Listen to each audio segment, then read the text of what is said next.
What's up, everybody, and welcome to day 2 of the first low ink of Splatoon 3. I am Jem, and I am joined here by the most blessed resident of Canada, the holy Hydra Mom herself. It's Debbie. Thank you for that interaction, Jem. I appreciate it. We are going to be starting off with a round 1 match between Surf and Turf and Audentes. This is not Aquatic Vanguard like I immediately thought from the tags here. They use the same letters. It threw me off for a second, and I'm sure it threw Debbie off, because Debbie, don't you coach Aquatic Vanguard? Yeah, the very first time I ran into these guys in League, I was like, another AV? Wait a second, I'm currently leaguing with members of AV. What? Okay, so we have 2 AV tags in the scene. So now I have come to see the second one that exists. So, and now we get to commentate them and a familiar face that we know is Surf and Turf. I definitely commentated Surf and Turf quite a bit in the past, like, just this year alone. So it's nice to be able to come out and commentate them again, but now in Splatoon 3. Now, here's the question. When you played Audentes here with Aquatic Vanguard, which team won? I mean, us. And then I think they took a couple games off of us. All so right. It's been back and forth. So maybe we need to have a little bit of a conversation, like, you know, hey guys, so we're the AVs that are around here, you know? You just kind of, you're on our turf, man. I don't know. It's too bad it wasn't turf battle, you know? But it's all good. I don't know if I would say too bad we're not playing Turf War in low ink.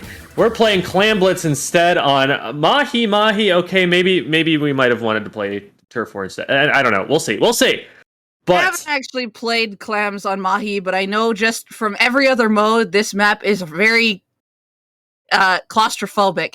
Is the best way I can put it. Nobody's running an ink vac. That's wild to me. The left-hand side on this map has the nastiest choke point, and you can just kind of walk forward with an ink vac open, and someone has to flank all the way into mid. So it's crazy to me that we're not seeing that. Let's see what they do instead. We do have a sloshing machine on either side. That's something that I kind of expected based on what I've been seeing. You know, Area Cup, a whole bunch of double sloshing machine teams, so people are picking up that weapon is busted right now. Also, a couple squeezers. Trizuka has been very highly valued in competitive play, and so no surprise to see those either, especially with all the squeezer players. Ooh, nice fall off. What? Or was that over the top of the cover? It was directly over top, and just getting that extra one down. However, Surf and Turf just barely stopping it before Clam can go in, so that was nice. I was like, okay, Audentes here has a nice way open. They have a way to go in. The Reef Slider here could be huge when they decide to pop that. I think they might be waiting for a second special or just another good time to get it to pop it. The Squeezer does go down. Booyah Bomb's coming out. We see the Roller getting a nice pick from behind here, and other members of Surf and Turf are just kind of defending really well underneath their basket right now. Getting a pick on the Roller. The Reef Slider going in, not getting a pick. The Clam on the side. So I think the Tetras still go and score. Mm-hmm. It's really unfortunate timing for them, though, because right at the time that they went in, the rest of their team was getting pushed back on the flank, so not really going to lead to any kind of follow-up on that push, and meanwhile, AV has been pushed all the way back to their own basket, and the Clam does go in immediately for the other side. Can they get anything more in? A bomb does get a pick, but are they going to be able to get anything more? I don't think so. They need a little bit more firepower to be able to push through that checkpoint, or the choke point, I should say. Otherwise, we're just going to get these tiny little scores like this, and then the team is going to wipe, and we're not going to see any follow-up. Both of these teams are getting like nice advantages to go in, where they're getting 3 down, they can go in and score. But that one person that's left alive, and because this map is so small, is able to actually defend successfully against 3 using like the kit that they have. And none of them have been able to get any follow-up on either of these Clam pushes. So this could be a score a power Clam. Try the best. Oh, that's unfortunate. The Booyah Bomb catching the one off to the side there, and the Clam going in the drink. Yeah, oh my goodness. And this is exactly the situation that an ink vac is perfect for. If you march an ink vac up that ramp on the left, your teammates are not going to go down from random bombs, from all of the firepower being directed at that choke point. they're just all going to be safe, and they're going to get to throw in most of their payload before the other team has a chance to do anything about it. We do get a small score here from Surf and Turf. That'll get them a little bit more points on the board, and that will put them in range to where a single power clam is not going to be enough. So many clams out here in mid for AV. The problem has not been getting the clams, though. It has been getting them to the basket safely. Ooh, great flank here from Neas, and the great follow-up from the rest of the team through mid. That will be a couple down, so it's AV's turn. Let's see what they are going to be able to do with it on this push. We have almost a reef slider here, and if they can stay alive long enough to use that, that might be a way in, but the squeezer goes down, the flings goes down. Both players have power clams now, so they're invisible. This is really dangerous for both of them. They might not want to even pick those up at this point. It looks like they at least picked up one of them. The other one is going to be left behind, but the Surf and Turf able to come back into mid and push the rest of the members of Audentes back. And you can see kind of what they're trying to do with their specials here is that they have the one weapon that gives the range. They both have the Booyah Bomb to create space. So they can use, like the Audentes here is using the Reef Slider to initiate, the Booyah Bomb to just create more open space. And the Squeezer can come in and poke from behind. So they're using these other specials to just kind of create space more than like outside of not having this impact. Almost let a power clam sneak in there. Where is this jump going to? Sometimes the spectator cam does that, even on auto cam. It just all of a sudden like zooms in and then refocuses someplace else. It's kind of disorienting, but we've got 3v2 situation. The Booyah Bomb will get one though, and AV is forced out of position here. But they're going to be able to see these two players hold up behind the cover, and they're going to be able to bomb that out. This is a really dangerous position to have the sloshing machine on. It's a great way to flank that team that's pushing in. But they're forced to booyah in order to keep themselves safe. They throw one at the basket. Still going back and forth here. Neither team really getting a convincing advantage here yet. AV here, just now it is overtime. They have the Reef Slider at the ready. They don't have a secondary special, but what they can do is use the Squeezer's wall to help prepare this push up that left side ramp there. And now they've got the two clams. I thought Brain was going down. But one coming in from one side, it looks like they've got another clam from the other. It's just the Squeezer left alive, and the Squeezer's going to rush this into the three members of Surf and Turf and go down. Mm-hmm. And a little bit of spectator delay there, and I gasped. You heard me. Yeah. Thought they were about to just run it off into the water. But, yeah, a very low-scoring game. And that's kind of what we've come to expect from this map mode. It is just one really nasty choke point, and the only flank route puts you on low ground after having jumped across water. So it's very, very easy for even a single mid-ranged weapon to hold that entire side of the map and to just pile your other three members on the long ramp and prevent the other team from doing much of anything. It's a huge stalemate. But one of the ways to break that stalemate that, again, we didn't see was an ink vac, and I just have to think that that's going to be a really important part of comps going forward, is running that on that particular map mode. Anyway, we don't have to see it again for the rest of this set.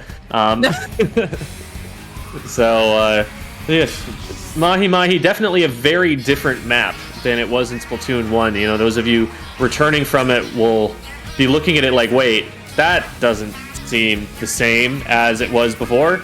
Especially the spawn area, completely different than it used to be. The islands off to the side, very different than they used to be. So while it is, you know, quote-unquote a returning map, it definitely feels a lot more like a Splatoon 3 map than anything else. But now we're going to be going on to Splat Zones on Hammerhead Bridge, I believe is what it is. And let's consider, like, neither of these teams are running Inkvac, and we know how strong Inkvac is in just any mode as of late. Just take it from another angle of what these teams are trying to get accomplished with the specials that they have. So, like, they have the Machine's Booyah Bomb, they have the Reef Slider on AV, and a couple other kind of, like, sides to follow up with those two particular specials. Because I find, like, on AV's side with the Reef Slider and the Booyah Bomb, they can both kind of go in and work together and create the distant space. So if you can call out where the Reef Slider wants to, like, ignite, or explode, I guess, is how you can put it, in that area, the Booyah Bomb can kind of follow it up as what side the Reef Slider is going to back up the other members, right? Because the Reef Slider would come in, back people up. Now you want to coordinate something like the Booyah Bomb from the machine to go on what side they're going to escape from, so you can block off that escape route. And that way you'll be able, the Booyah Bomb will be able to follow up with the picks rather than like having to really focus on objective and stuff like that. Or you can put the Booyah Bomb down and the Reef Slider can come in right after it. Just to keep that space, and then you already have one forward just kind of holding it out and keeping everyone back so the rest of the teammates can follow up. So you can see that they're using kind of those specials to initiate in first, and with how now we went from very close quarters to a very wide space on this map. I definitely expect that we're going to see those squeezers back again. I think that this is going to be a strong map mode for them. The long range is going to let them hit basically whatever they want in mid. But on top of that, the splash walls are actually going to be huge for holding choke points here, because Hammerhead Bridge is just one big old choke point outside of mid. There are a couple of situational routes back in, but they all kind of meet up in similar places. It's really easy to start locking the enemy team out once you're able to get any distance past mid. Especially that first choke point with the pillow on the right-hand side on your way out. That is really brutal for the defending team. It's just kind of a trap to walk into, because the pushing team, the attacking team, has right side peek around that pillow, and that's about the only cover that you've got available to you. So having a squeezer to be able to just put a wall down and use that for cover, both pushing out defensively and also on the attack for, you know, closing out that area from the players trying to regain the zone. I think that's going to be a solid choice. The Trizuka is going to be a really solid choice for being able to control all of those long sight lines. So I would be surprised not to see those weapons back. The Booyah Bomb, like you said, is going to be really powerful here, because you can use it to back the enemy team up, especially if they don't have that wide of a passageway to move in with to begin with. Do you think we're going to see any backline weapons here? Because we didn't really last round. We didn't on the last round. However, it looks like Audentes did bring in they swapped out a player, and that could possibly be another ranged weapon user. So there is a higher probability that that will happen, but we are going into the game now, so we'll find out. All right, let's see. And it's got a Hydra sticker, so I'm excited. There's that Hydra. Another Hydra. Yes. They picked the right commentary block to run these weapons. All right, and we've got, we see them going out. Also, Evie bringing out the Dynamo here, so it looks like Evie's going to have the Tacticooler present as well. They also have the Crab Tank, the Inksuka. Range Blaster coming out as well for the other side. So yeah, both these teams bringing out the long range, which is a good thing here, because the range can definitely basically take control of this entire zone from no matter which corner you want to sit in. So we see Chrissy here just staying kind of back and just kind of overlooking on the side here. It looks like more of the members of Surf and Turf are going to focus on this Crab Tank, but then opted back out knowing that there was another one there. It looks like one did go down on the side. There was a trade in the corner. James here painting up the zone. We see Gudra holding up forward underneath the ledges, kind of trapping people out with the blaster. Look at Gudra go! Yeah, blaster is not, you know, a traditional choice that you would think to go for on splat zones, but having played it a bit myself, like I'm kind of co-maining blaster right now, it's not that bad, because you can lock out the map from your opponents. Like, they can't outpaint you on the zone if they can't get to the zone, and this is a great map for just keeping them from ever getting to the zone. Like we might see here, they need to cap it right now, and they did not. That was 0 to 100. What a lock there. Like, even though Audentes was kind of there contesting the zone, they didn't have enough paint going down to supply it. They had the Tacticooler down, they had everybody up. They just could not contest what Surf and Turf threw at them. So like the Hydra Blaster combo, even in S2, I've always appreciated this, because you can literally control the entire area, and if you can coordinate callouts with your blaster, they can, even if they don't direct, they can spark it, and you can get the fall off with the Hydra, or the Hydra can poke it, and then the blaster will get it no matter what.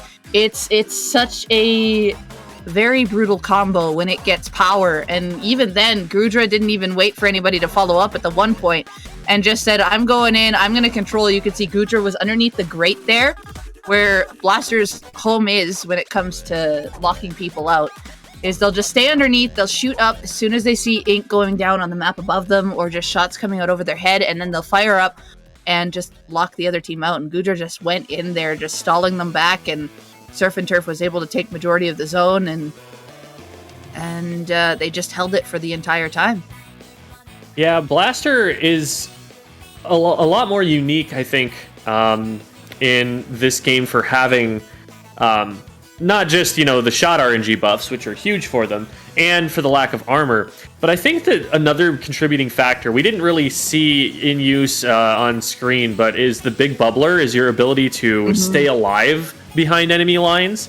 That can really prolong an aggressive push, and if Gudra stays alive back there for long enough, they could just create that artificial, zone of control around them that forces the enemy team far further back than the one player could by themselves.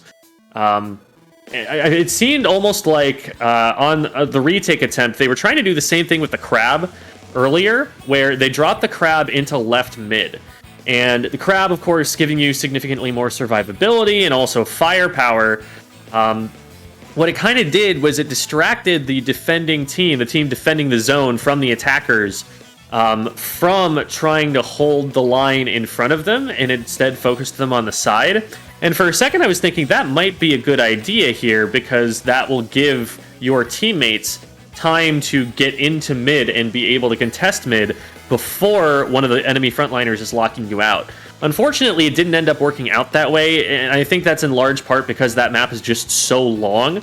It took so long for their teammates to spawn back onto the map at all that by the time they had gotten to mid, the crab had already been taken down, and the front line was able to focus them again.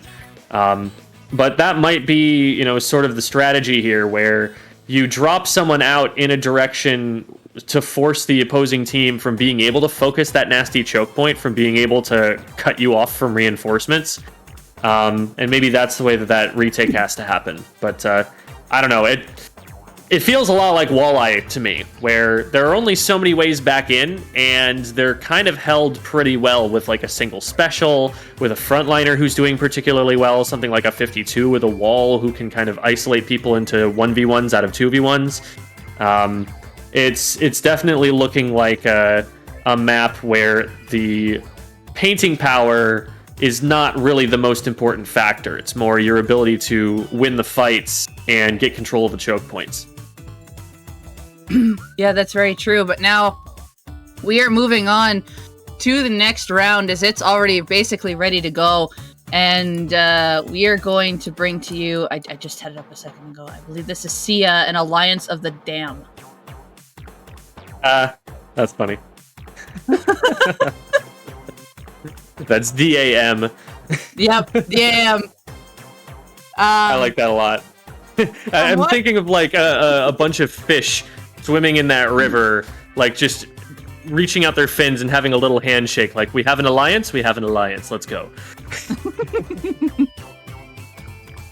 Yeah, absolutely good. And from what I've been seeing a lot, there's been just from after day one yesterday, there's a lot of people predicting for Seaya to actually take this win today for lowing day two. So there's been a lot of people rooting for Seaya.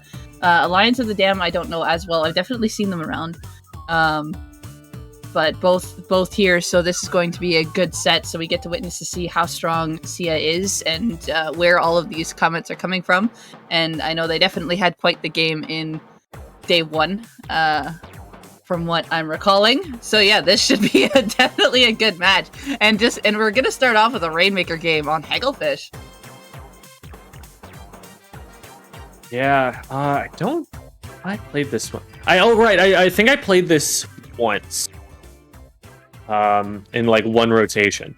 I played this a couple So times. checkpoints are in the bottom left, like that little pit area, and then there's one right at the bottom of the long ramp that's directly in front of it. My recollection of this is that the middle checkpoint is generally like the easiest to reach, but you can often, if you catch the defense, not shifting correctly, you can sometimes sneak it over to the left. And if you're able to get it in the left-hand side, like while the enemy team isn't paying attention, you can get it pretty far. But it is a pretty long, narrow passageway, and I think it's a little bit shorter to try and go up the middle. I imagine in coordinated play, we're probably going to see more middle pushes. That it's more like if you get a fast break on the left-hand side, like you've caught the defense out of position, that you're going to go left. But we'll see how it plays out. Something about Hagglefish in general is that this is it very much, at least to me, it's just a bit more stretched out, but it resembles Starfish main stage to me. It's got the wide open middle and the two sides that anybody can go and flank on. That's basically the concept of how I see this map. So anybody can come in from either side to initiate. Doesn't matter what weapon it is, as long as they can get a decent angle off, like coming around the side on the wing. They have a bit of cover, but this time it's more open. They don't have that sidewall kind of protecting them. So it's going to be a little more out in the open. You're down on low ground. So you have a couple disadvantages to think of when you're taking those left and right wings. But a lot of teams will forget to keep it painted and remember the paths that are coming out there. So anyone can do anything here. All right, we're seeing a charger now on both sides. Also 52 coming out with the whale. We've definitely seen a lot of play from like past streamed events from the 52. Very strong initiating weapon. And we'll see how it works for Seaya here. Yeah, we've been seeing a lot of Charger in the meta in general. The combination of Inkvac plus one of the stronger main weapons right now for controlling these maps. But on top of that, I'm also excited to see a roller on the side of Alliance of the Dam here. I think that weapon could potentially have a little bit of a glow up with the new special that it's been given. So we'll see how well it can do here. Great push on the right-hand side here, though, from Seaya. Getting two, and another one goes down as well. Unfortunately for Seaya, they run out of members behind them, but the 52 absolutely on a tear there. And they're going to have significant control of the path leading up to the goal here. If they play this carefully, yeah, that's a huge push to 7 in the very first minute of the match here. Already putting down the gauntlet for Alliance of the Dam to try and get through. Oh And no, they're a still sneaky drop, and they going! get it to 5. Oh, and that's going to delay the push back so long as well. Seaya's going to have some time to respawn and get back out on the map now. And that just makes it that much more difficult. Now they've got to get it up onto the pedestal in order to beat that score. Yeah, the 52 there, just going on an absolute rampage, and even having the confidence to go in and sneak behind the one weapon to even grab it, just because it didn't have enough of a quick splat time to stop the Rainmaker. So able to get a couple more points off of that. And now we see the Charger here just kind of above. I love this tarp, this little tent here. It's such a nice place for the backlinks to go. Yes, it's a foil, but you have a place to drop back with cover to get more ink and stuff, and you can basically see the entire area. It's basically the prime scouting point here to keep an eye on for where backlines want to position. Yeah. At PAX West, we saw Q absolutely popping off on Charger on this map, and there are a lot of reasons why. Like you were mentioning before, like any weapon could take one of those flanks. Q was actually on a lot of those flanks on the Charger some of these times. It's just so good for the wide open sight lines, and there's that big tarp up there that gives you a sight line over so many different things. Really powerful weapon choice right now. There's a shark. Right. Yeah, there's a shark mop. It looks Alfie's staying by it though, staying cautious of this. Look at all 3 members just shift. What a shift! The call out, like, I think there's someone still here. Yep, there they are. Yeah, well played to sniff that out. Oh, and honestly, that might not have even been knowledge of the player being there. I always just shoot there just to see if there's somebody sitting in that spot. It's just a common thing where you don't want to leave the Rainmaker fully unguarded, so you just kind of watch that initial path, because there is places to hide in those wings, and Mop was trying to take it, but unfortunately could not pull off what Alfie did on the 52, and was stopped by 3 members of Seaya. I think we're seeing one of the impacts of coordinated play here on those flanks, because everybody is always constantly expecting that flank. We've seen so many attempts to take that flank, and they've all been shut down by people who are just checking that spot. They're painting that spot. They've got in their heads that this is a spot they need to watch. It's not working. If they want to, I think, get a flank through there, rather than trying to do it stealthily, I think that they need to just apply pressure from a different angle and march their way in saying, I know you know I'm here, but can you do anything about me? I think that's the way that it really needs to be played. Ooh, just barely dodging that bomb. Good attempt there from Truno, and the Rainmaker is close to the goal. Can it be stopped? It can, but at 4 this time, so they get even more progress. And still only 64 on the board for Alliance of the Damned. They haven't even hit first check. Yeah, they've been stopped at first check. We see the Charger taking the opposing side tent here, which is another really strong spot. It looks like Rainmaker has been popped. Members of Seaya are just in behind.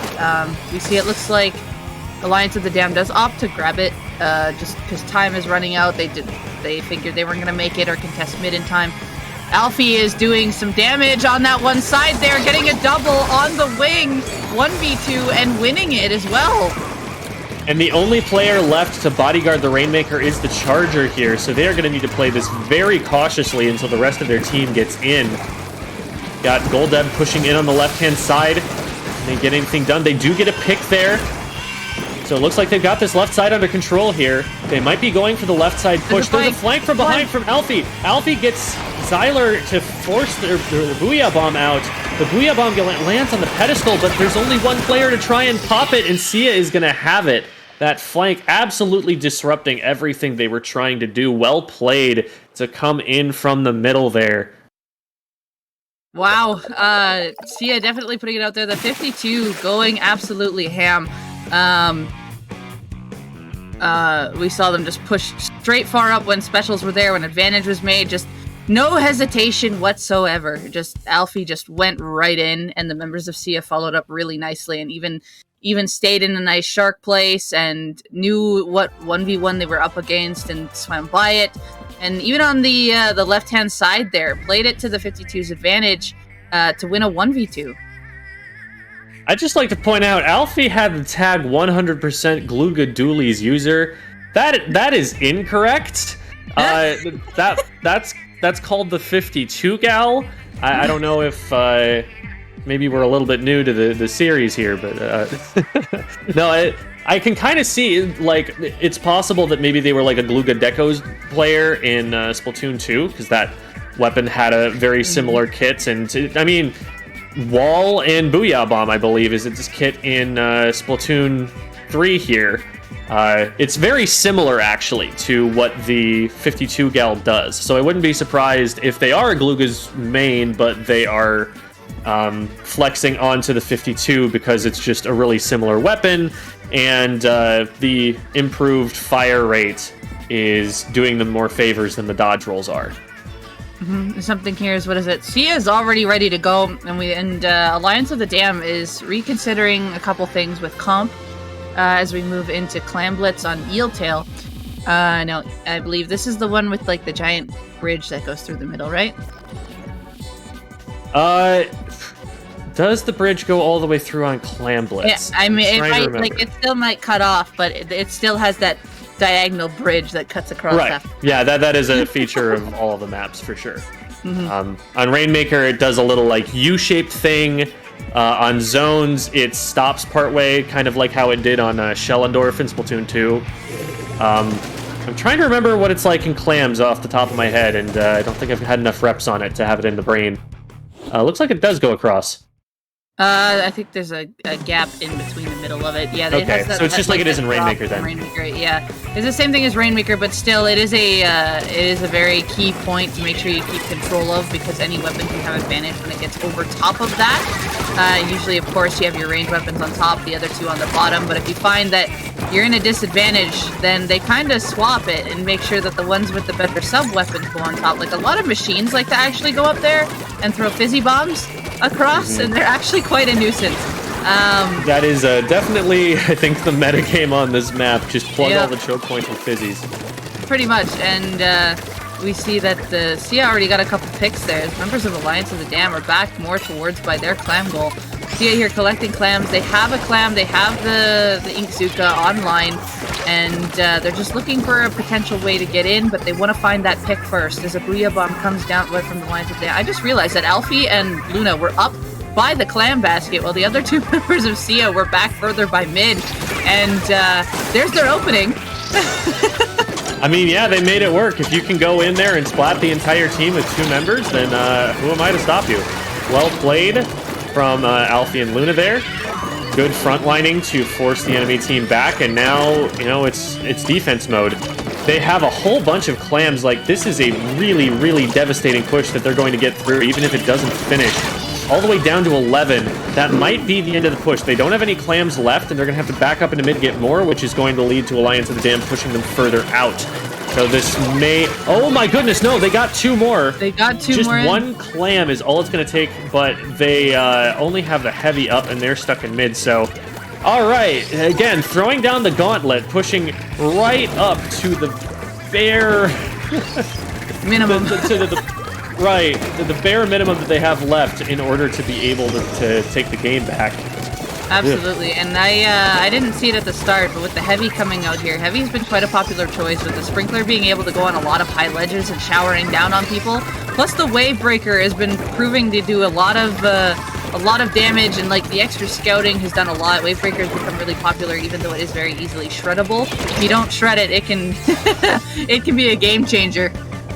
And even just putting something out there on the map that your opponents are heavily incentivized to shoot at can be helpful. Alfie once again popping off, getting 2 down. Luna jumping in to help with this fight in mid, and they're trying to track down Mop here, who is in some trouble if they don't manage to get something right now. I think Alfie knows they're there now. There's a 1v1, but they're sharking again. It's hard for them to track Mop down. Mop is being really successful on these sharks.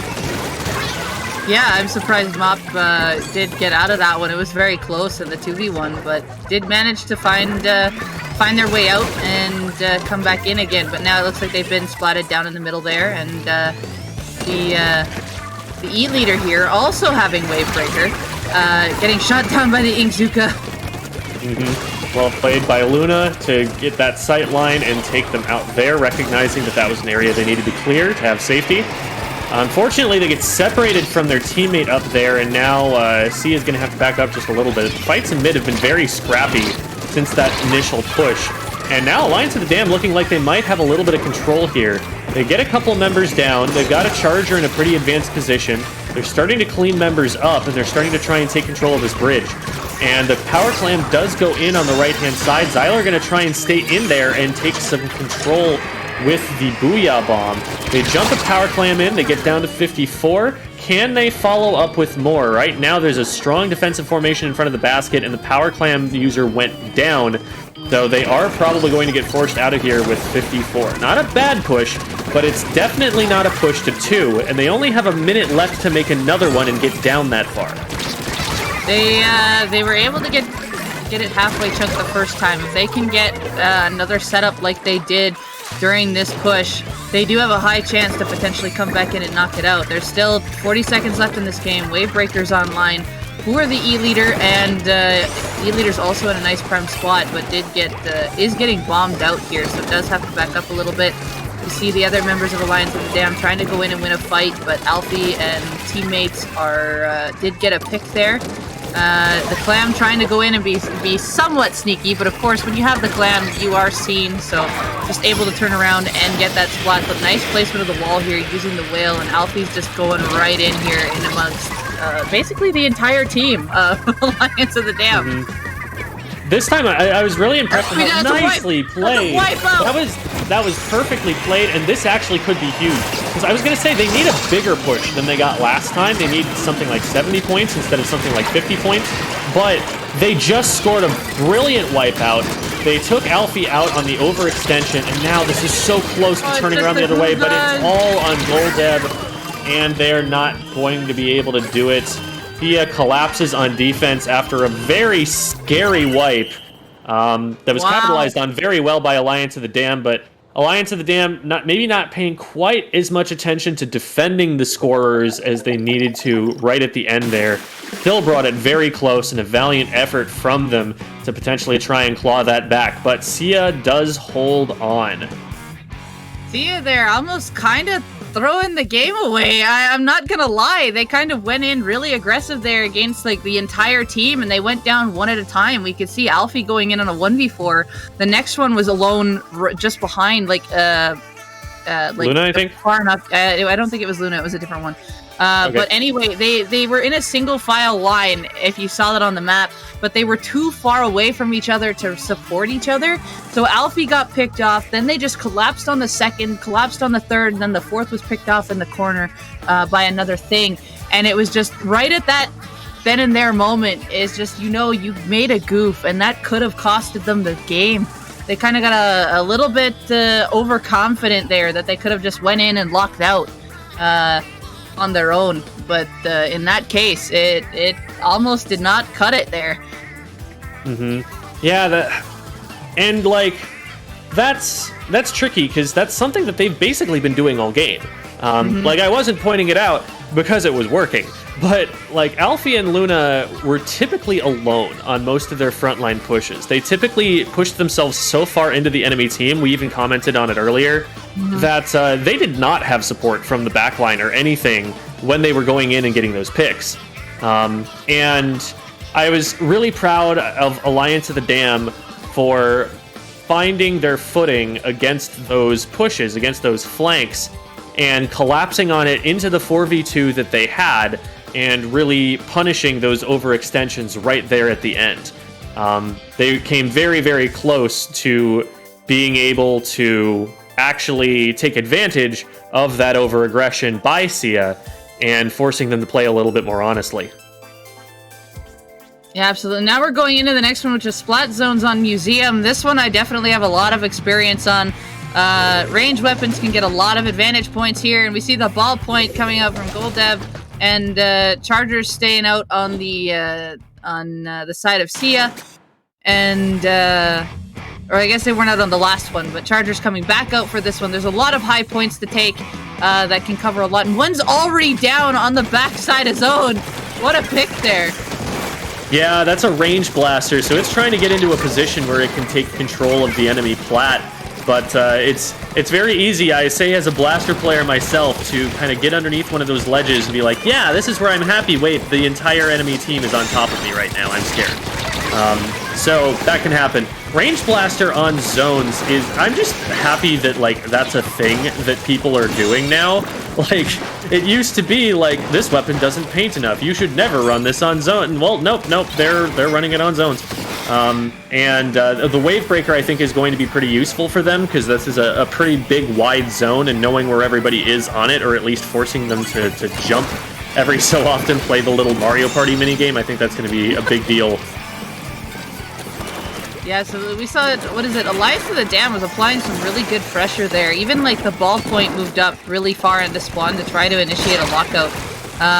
But the Charger here getting a nice pick on the ballpoint, reading the peak, and Alliance of the Dam gonna have to find another way to move in here, as Seaya's got a lot of this control from mid. You can see that they're not even going up that far. They're making sure a couple stay back, because there is two to three other ways you can come around on different sides for this zone. You can go front, center, you can go on like the far right, or you can come out on like the left drop. Getting control of this map requires closing down a lot of different angles that you can use to get in, and so in any map like that, it's going to take a longer time to be able to push up and get into like spawn lock situation, just because you have to spend so long securing each individual aspect of that push before you can move any further forward. This is what the range blaster got picked for, though. Gets a couple of picks there, I think. and will slow down the push considerably. This poke's so far up over the top, you have to play so safe if you're up on that ledge. And they're popping specials, so that seems to signal they want to start to go now. But the members who have dropped are starting to go down. The Try-Zuka does not get anything done. The wipe happens, and Alliance of the Dam is on the board against Seaya. What we saw at the end of the last Clam game was happening during this Zones game. Seaya, again, opting to throw the two frontliners up front to get the work done on their own. But Alliance of the Dam here is now catching up on that fact and is punishing it hardcore, and now then they're going to be able to lock out from down below. Like, with the help of the blaster as well, of course, adding the extra range, guarding those sides, the drops. Those two members cannot do it alone. They have to team coordinate if they want to get a successful push back in. Yeah, and I'm sure, that pick with the range blaster, right at the crucial moment, right as the enemy team wanted to start pushing in, when you get that pick right with like 30 ticks left on the clock, that's so devastating to a push back in, because now they have to do it all with a numbers disadvantage, because they don't have time to wait for that other player to get back up. And even if they did, they don't have time for that player to get a special. So you've removed just so much pushing power from the map just by being a blaster and doing blaster things. And that's one of the reasons that, you can kind of run a non-painting weapon on Splat Zones right now. I think it's just something that it's more of a game of map control right now than it is about spamming paint at the zone and, the kind of thing we were seeing with Jet Squelchers, where it's just how many missiles can I output? How much paint can I put down on the ground? You've got to actually contest the space with your main weapons and get in there, and I think that's a pretty healthy place for the game to be. It definitely allows for a lot more weapon variety once we get, some of the some of the less balanced features of the game ironed out here. Now we are at, it's currently 2-1 for Seaya. Alliance of the Dam taking that game. They've got to be feeling pretty good about themselves right now, so it's not over till it's over. We're going on to game 4, which is tower control on Scorch Gorge. Tower control Scorch. This is what I'm curious to see is how easy it is for them to get the tower around the corner on Snipe. Getting it that second checkpoint and further, I think, is going to be the real test of how well these teams are going to be able to maintain a push. So we're rolling out into mid. Let's see who gets control of tower first and who gets their first shot at it. One goes down immediately in mid there for Alliance of the Dam. So they're going to have to back up, play a little defensively here. Watch the sight lines for the Charger. That Charger does get a pick right there. It's really, really important, especially on this map, especially in mid, to know where the Charger's sightline is at all times, because they have so much control over mid. They can peek left, they can peek right, and they can go there very quickly. It's very hard to tell without that knowledge where it is safe to stand. There's the pop of the ink vac on tower as things were looking a little bit messy there, and members of Seaya able to go in and get a wipeout on Alliance of the Dam. Now it's looking quite a bit stronger here, as I noticed that Seaya has opted to run double Ink Zuka this time around, and they popped it at relatively similar times in the middle there, so you could see both go out and getting picks, and then the vac coming out at checkpoint. This is going very strong for Seaya right now. Yeah, this is looking lights out right now. I don't think they can possibly stop the tower at this point. That was just a beautifully played push. They used specials at exactly the right junctures. It was especially really nice because this time they did coordinate their frontline pressure with their back and midline. They had the backliner standing on tower, able to get shots over the top, while they were being contested on their left-hand side, Seaya's right-hand side, by the front lines coming around from the second checkpoint area. So because those converged and that Ink Vac was able to apply pressure along with the front line, they just got everyone completely cleared out of that pit. And after you lose control at that second checkpoint, the game does totally snowball. It's very hard to get to that second checkpoint, but the use of the Ink Vac was perfectly timed to get them through the most dangerous point in that situation. And then as soon as their frontliners had control past Snipe, there are just not good defensive strongholds anywhere close enough to the tower path for Alliance of the Damned to do anything about it.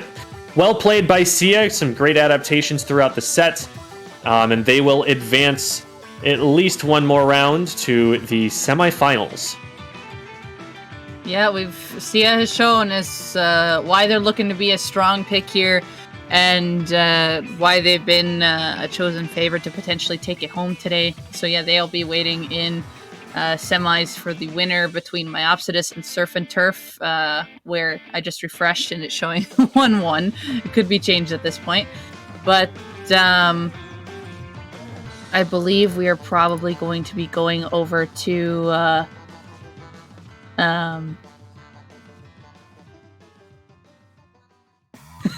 we might actually have just received word.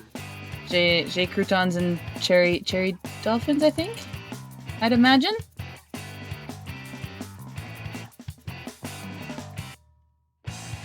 All right.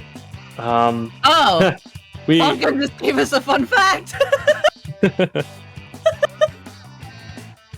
So, winners semifinals is the round of the tournament that we have just entered. Currently, Croutons versus Cherry-Dolphines is one side of it. Seaya has earned their way into winners semifinals, and we're waiting on the winner of Myopsidus and Surf and Turf to see who the other member is going to be. Popgun says, the only team ever to win low ink after losing winners semifinals is the Grillers. Speaking of, and we're both on mic from when that happened. Yeah, so we did that. That was me and you and Cookie and Sam, I believe. And I don't know if we had Toxic. Oh, yeah, right. Nate was there as well. I did day 1, and then you guys did day 2 because I had to go work. But I was one heck of a pom-poms person in chat because I was at work, and then I was just hearing like you guys were making grands. So I was just like, okay, I was actually telling my boss at work, like, my team just made grands. Like, can I like step aside, take my break early, and watch this? And they're like, you know what? We're slow today anyway. Just go home and cheer your team. And I'm like, thank you! Best boss. It was such a day. And then you guys ended up taking it home. And I was like, man. What a moment. But yeah, went down at 1 and came back up and got the bracket reset. And then went to the final game in the bracket reset too. What a series that was. Yeah, I'm never gonna forget that clutch that Sam had on the tower. Where oh my god! He kept tower in a 2v1 as an E-leader. Yeah, managed to sell it out before Cook could come in and help that. So it was what a play that was, and the spectator DC on Clam Blitz, the host spectator DC. That'll be something to remember too. Yeah. So, in any case, what Popgun is getting at, though, aside from talk about the Grillers more, is that this match that we are about to watch is a very important one for giving us information about who is likely to be able to take this tournament. Like Popgun is saying, the chances are very low that the teams that drop from winners semis are going to be the ones who actually take the tournament back. So this will give us a really good sense of who is looking like the favorite. Myopsidus and Surf and Turf, like we said, going back and forth right now. And one of them is going to be tasked with trying to contain the front line of Seaya. And then Croutons and Cherry-Dolphines. I don't know if I'm pronouncing that right. I'm just trying to make it sound Frencher, but I mean, Devi just keeps saying something different, and Devi actually learned French at some point. So what do I know? That's the whole 9 years of my life in the past. I still don't know how to speak it fluently. But yeah, anyway, it's just by seeing I'm pretty sure it's just like. Yeah, I want to say Dolphins just from how it's spelt, but I'm not 100% certain, but yeah, Croutons, Cherry-Dolphines, Croutons having, I believe, one heck of a run in day one. So they are looking to be very strong coming into day 2 here. So we'll see if they have that same energy, because Seaya and Croutons were definitely top 2 that I have noticed being favorites, and definitely have a lot of frontline power with them. So I can see them playing similar as Seaya. They're going to take that initiative and just apply all that pressure right off the get-go and not let Cherry-Dolphines do anything. But I'm not too sure what Cherry-Dolphines strategies are, or how they did in day 1. But I'm sure that they'll notice this or throw out the same thing. We'll find out as we go into the game. Wouldn't it be funny if they just misspelled Dolphins and stuck with it at some point? They were like, "Oh, this is wrong. Whatever. It's our team name now." Yeah, that could be that too. You know. But we are seeing them lobby up here. It looks like they've got all of their members in, and we are going to Mincemeat Metalworks Clam Blitz for our next game here. This is a map mode where we saw it in PAX West, and I think it is played out very similarly in other matches as well. This is a map mode where it is extremely difficult to approach the basket. The left-hand side is a great bridge with no cover that you have to walk all the way across, and it still has no cover on the other side. And then the right side push, you have to first climb a wall, up a block, then jump across that block to an area, again with no cover, where either direction you go, the backliner is looking at you.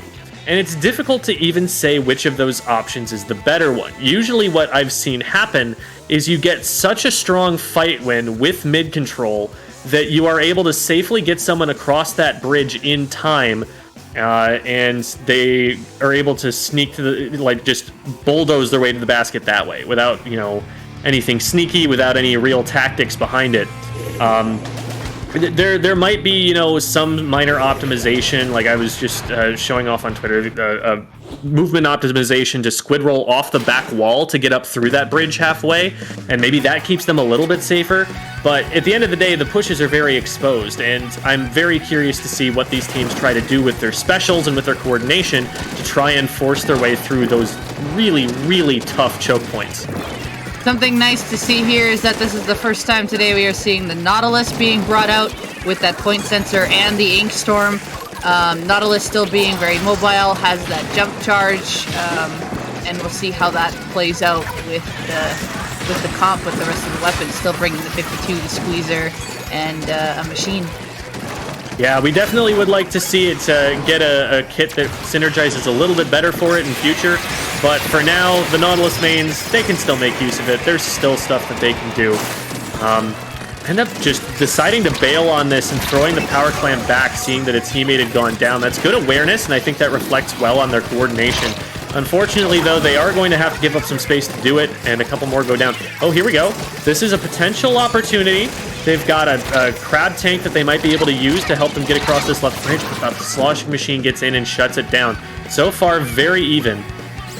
Yeah, very even as well. And Templar coming in from the side, looking to try to pick a fight with the other machine, but doesn't end up winning it. And Croutons picking off 2 members of Cherry-Dolphines, and is getting a nice opening here as one member is still in the way, but is being pushed back enough for them to be able to go in and score. Booyah Bomb for the follow-up, and Roar here getting 2 pigs from just below the ledge, going to get more clams, coming back in over the bridge, but is just throwing them over to teammates to see if another can throw in, but Hermit ended up dropping down. There's only 2 members left alive for Croutons, and I think they're going to opt to just save what they have for clams and get ready to push again or defend for what Cherry-Dolphines might be able to throw at them this time.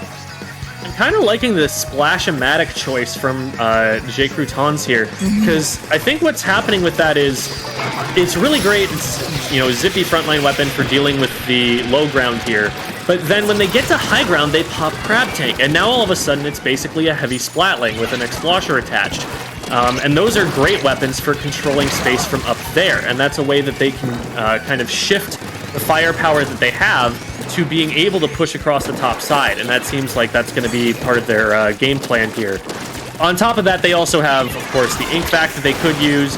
They have the typical Inkzuka and the Sloshing Machine, which are always going to be powerful picks here.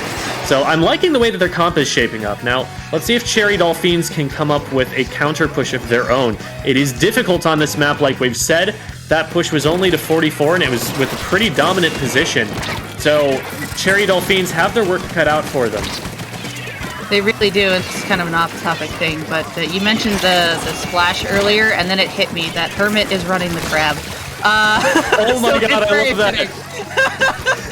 So Cherry-Dolphines, you're getting 2 picks down. There's an Ink Vac popping out on Croutons' side, and Inkzuka's coming out as well, looking to try to maybe find a couple picks. Their members are going to sort of... The Inkzuka does get 1 pick, and members of Cherry-Dolphines are moving in now, but the clam can't get up. The clam can't get up. One big thing that another reminder is that you can pass the clam up to teammates that are already up there so that they can already start the score, and then you can end up coming to follow up. So that is something that they could have done to get it going a little bit faster. But Cherry-Dolphines looking pretty nice here. The wall being used as well, but Hermit coming in and just finishing off the members of Cherry-Dolphines. There's only one is left alive, and that is the Machine, who is backed by their own clam goal. And you see Templar there eyeing the power clam. If they jumped that in, that would have gotten them lead, but unfortunately Team all goes down before they're able to pick it up. And so they look at it for a second, wistfully, and then they're not able to actually make anything of it. Ooh, Hermit's tank getting shredded here, and they do have to back up. They have to back all the way up, and Booyah Bomb gets targeted at them, and they just have to super jump back to their teammates. So a lot of resources getting expended just getting them out of position there. But that does lead to Cherry-Dolphines knocking at the front door here. We'll see if they're able to continue to lock the enemy team in, or if these defensive positions are just too powerful for them. Roar with a huge shark there, and they manage to drop and get Templar as well. They come and get basically a triple there. I think assist on one of them, but still, well played by Roar. Great frontlining there, and that should be able to clean up that attempt at a push. They've only really got one more opportunity, and they're going to have only some of the resources that they would probably like to be able to make this push. They've got the 52 on the right-hand side trying to push in very almost recklessly just to try and get there in time, because they do not have a lot of time. Templar goes down as well. It's only one player up. They do have a power clam, but they've got so many players looking at them. You have to imagine that this is Croutons' game, and it is. Oh my goodness. What a time there. Both teams had some good pushes there and good lockout pressure. Just Croutons able to come in from the side. We saw Hermit come in from the side just to, while the rest were distracted and looking up, Hermit just came in from their own right side and just kind of swept across underneath and pinched with that other cover fire from above. And that defense was able to happen successfully. And then from Cherry-Dolphines, they had specials going in really nice there just towards the end. They got picked off, and of course going up the wall, I think they forgot their last one alive, but the wall couldn't give them enough cover, and just going down. But they had a nice setup there to get ready to go again, and it was actually coming down to the wire, but Croutons were in the better positions and were able to defend successfully before that overtime push could have happened.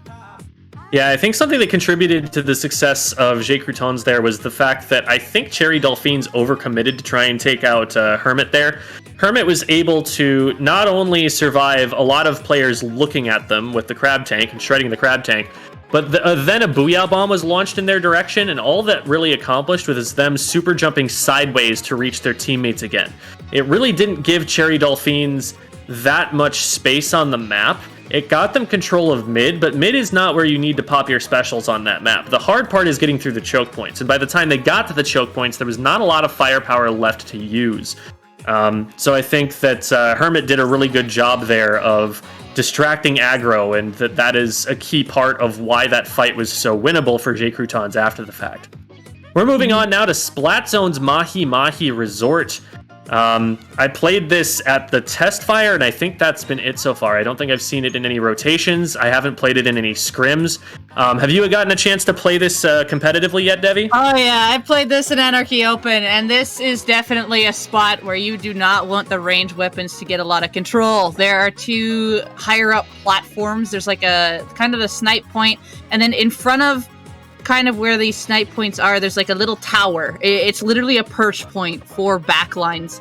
That they can, if they get control there, it's an all-seeing eye. E-leaders are very powerful there, or even just behind it, E-leaders have a lot of control and can make it very hard for short-range weapons to move in. That's where special weapons like Inkzuka, Crab, Tri-Strike are going to be the most effective at flushing out those ranged weapons from those peak points, and or just even being able to get close enough to throw a bomb, but to get the backlines out of their top points, it's going to be the specials that you're going to want to rely on because it's such close quarters, and if you can get behind, fantastic, but you do not want ranged weapons to take one of those 2 key corners. Like if you're coming out from your own right side, it'd be that key point where if the control is held there, it can be very dangerous. Mm-hmm. Yeah, I remember playing that as a Splash-O-Matic, so I wouldn't be surprised at all to see Hermit running that again. And because the Crab tank on the side is able to both flush out that snipe point and then have complete control to paint the zone. The fire rate of that thing is massive, and the amount of paint that it can put down on the zone, I was able to hold in 1v2s, even 1v3s sometimes, because of how rapid a fire that special gets up to and how much paint it can put down. So that on the flank can be one answer to it, although I would be terrified of a strong E-leader player trying to headshot me while I was doing it. So let's see what it is that they try to run for this here. It's going to be really cramped at the very beginning, lots of water. We have a Luna Blaster coming out, so I think the first time we've seen that on stream today. That'll be interesting to see because that's going to give a lot of control over the tops of ledges, and the Zipcaster might be exactly what they need to try and clear that location. Yeah, the Zipcaster on the Luna, it's very strong to get up to high points. You can actually get around on the backlines on this map. As you can see, the Luna using this wall here to stay protected, but Cherry-Dolphines opting to have majority of the control here of middle, and Jay Croutons getting stuck in behind. Ooh, nice pick on the Luna Blaster there, shutting that down, so that's not going to have too much of an issue there. But yeah, the Luna, in order for the Luna to go in here, they're going to really need the Zipcaster or to follow in with another special, because you can see that there is a lot of range on Cherry-Dolphines' side with the Squeezer, the ballpoint. However, there was a vacuum that came out. It looks like Jay Croutons managed to work up there. And there was a pinch on the right-hand side as well. Able to flush out Cherry-Dolphines. And now the Toad winning a nice 1v1 in the corner there.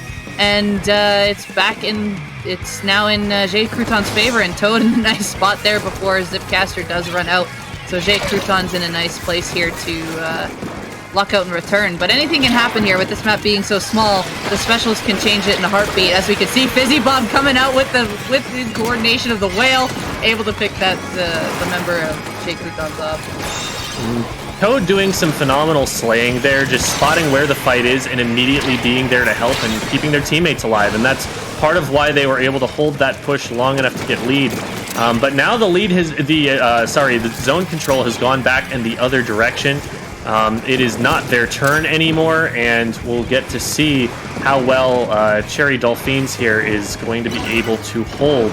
The Trizuka is causing them to scatter a little bit, and this might give them an opportunity to kind of get in there and start aggressing on those isolated players. Indeed, players do go down. Toad with the Zipcaster starting to go in. Gets picked on the jump point there. Great play by Splachaza, and they're able to stay alive for, okay, not too long. TNT cleans that up. Still had a good amount of time to stall out there as teammates are trying to come back in. The zone is still neutralized. The Charger is watching it. I believe Inkjet has just been popped by the ballpoint. Charger got picked off, but Jay Croutons gets the cap on the zone. However, and Cherry-Dolphines go 2 down. I just noticed that, but Jay Croutons able to get the cap, maintain it, and their penalty is almost over. Yeah, that's dangerous for Cherry-Dolphines because they're in striking distance right now, but if any more of this score does tick down, now all of a sudden they're looking at a much more difficult game for themselves to win. Well, Chaza, they're coming down there really early. They're just unaware that TNT was still there and just gets picked off right away. And but Cherry-Dolphines, they came in and they get 3 down on Croutons. Yeah, Cherry-Dolphines, they really want to hold here right now. They have a really low amount of points until they start scoring again. And this is an opportunity for them to take lead. They really want to focus on keeping zone control, but also they want to get their front lines in just a little bit, force players just a little bit further back. One goes down to, I think, a tri-strike. Toad does get picked off in return, but another member goes down for Cherry-Dolphine. They're trading back and forth, 1 point away from lead, and it does go back the other way. Croutons just barely manages to hold out there, but control goes right back to Cherry-Dolphines. They're going to get to try again, and now there is less time for Croutons to get back in and potentially regain control. Only 15 ticks. I think lead probably does go to Cherry-Dolphines here. The question is, how far can they take it? Can they take it all the way to knockout? Can they take it to a larger lead? What is it that they're going to be able to do with this? The specials get launched and absolutely bombard Templar. Splatoon goes down next. Great, clean, almost wipe here. Just the ballpoint left, and they are going to be forced well back. Toad even trying to get in there, but maybe a little bit over-aggressive. Oh, but great pick by TNT on the side. So Chaza just kind of going in there and 1v3 on the trade, yeah. Yeah, they did not have team support, and Cherry-Dolphines staggering quite a bit here. That is going to be lead going back the other way of Croutons here, unless Templar can pull off a miracle here against the Inkvac. They are trying to flank it, and it does... Oh my goodness, wait! They did stop it! They did stop it 1 point short. Are you kidding me? I have no words for that. It was right then and there. We get literally 1 tick. It was right like, oh my gosh. Overtime's about to start here, but not quite, as 3 members just got obliterated and the Charger's the only one left. The double booyah, just completely taking up all of the space on the map. It's an entire smoke screen across the whole thing. So players probably just didn't see it coming, and everybody who was on the zone gets wiped, and the status quo is maintained, and the game was stolen. Yeah, very much so. Wow. Wowza. What a tight game. That is something that you see out of like close quarters maps like that, is that it's the counter pushes really make all, and it's like, okay, whose counter push is actually going to like get the key pick, and how's it going to go there? I was actually getting a little worried for Cherry-Dolphines there, because we saw like Splatoon came out twice there, just kind of throwing themselves in a 1v3 to potentially 1v4 and going down, causing the stagger. But Cherry-Dolphines able to like they regrouped at like the best time they could have towards the end there, and was able to just shut down Croutons. Yeah, I like that you pointed that out. One thing about small maps is that you have more chances. You have more counter pushes that you're able to make. This one in particular, it seemed very difficult. The teams seemed very tentative to try and push over that right side block and try to really get into their base. They were trying to hold from in front of the zone, which means that you're going to be able to get up to that high ground position, and you're going to be able to start contesting the zone pretty soon after you respawn. And so we saw push and then counter push and then push and then counter push over and over again. When, you know, on a longer, larger map, something like Hammerhead Bridge, it might just come down to who wins the very first fight in mid. So that's one aspect of that map that I think definitely came into play there and made it pretty exciting to watch for sure.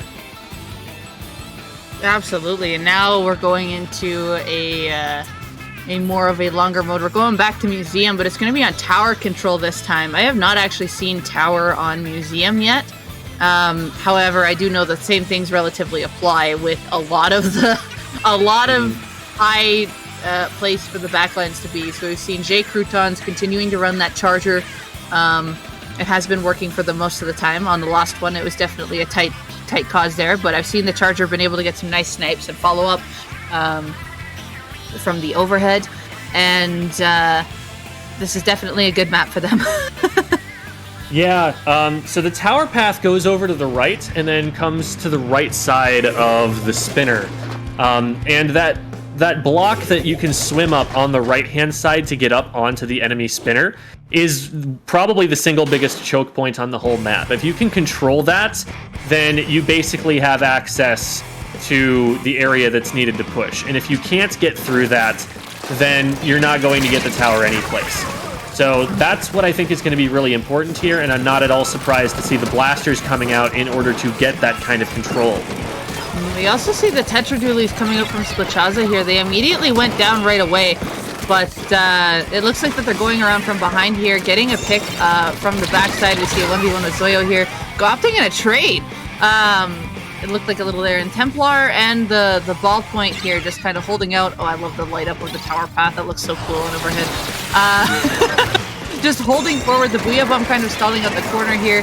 And now members of Dolphines are just definitely adding a lot of pressure over here. So Inksuka comes out and does pick off the ballpoint off the tower path. Yeah, it's so difficult as the defending team to push around the left-hand side of spinner there. You just don't know if there's someone watching and waiting to, roll around and delete you with Tetradulies or direct you with a blaster or whatever else they have to hit you with a Trizuka.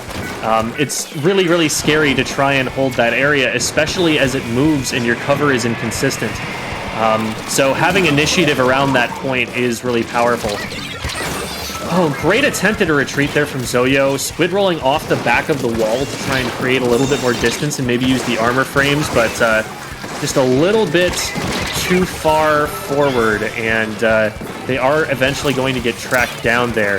So Cherry-Dolphines going to be able to recover from that, start pushing back into mid, and looks like starting to push up and maybe get control of Plat up there.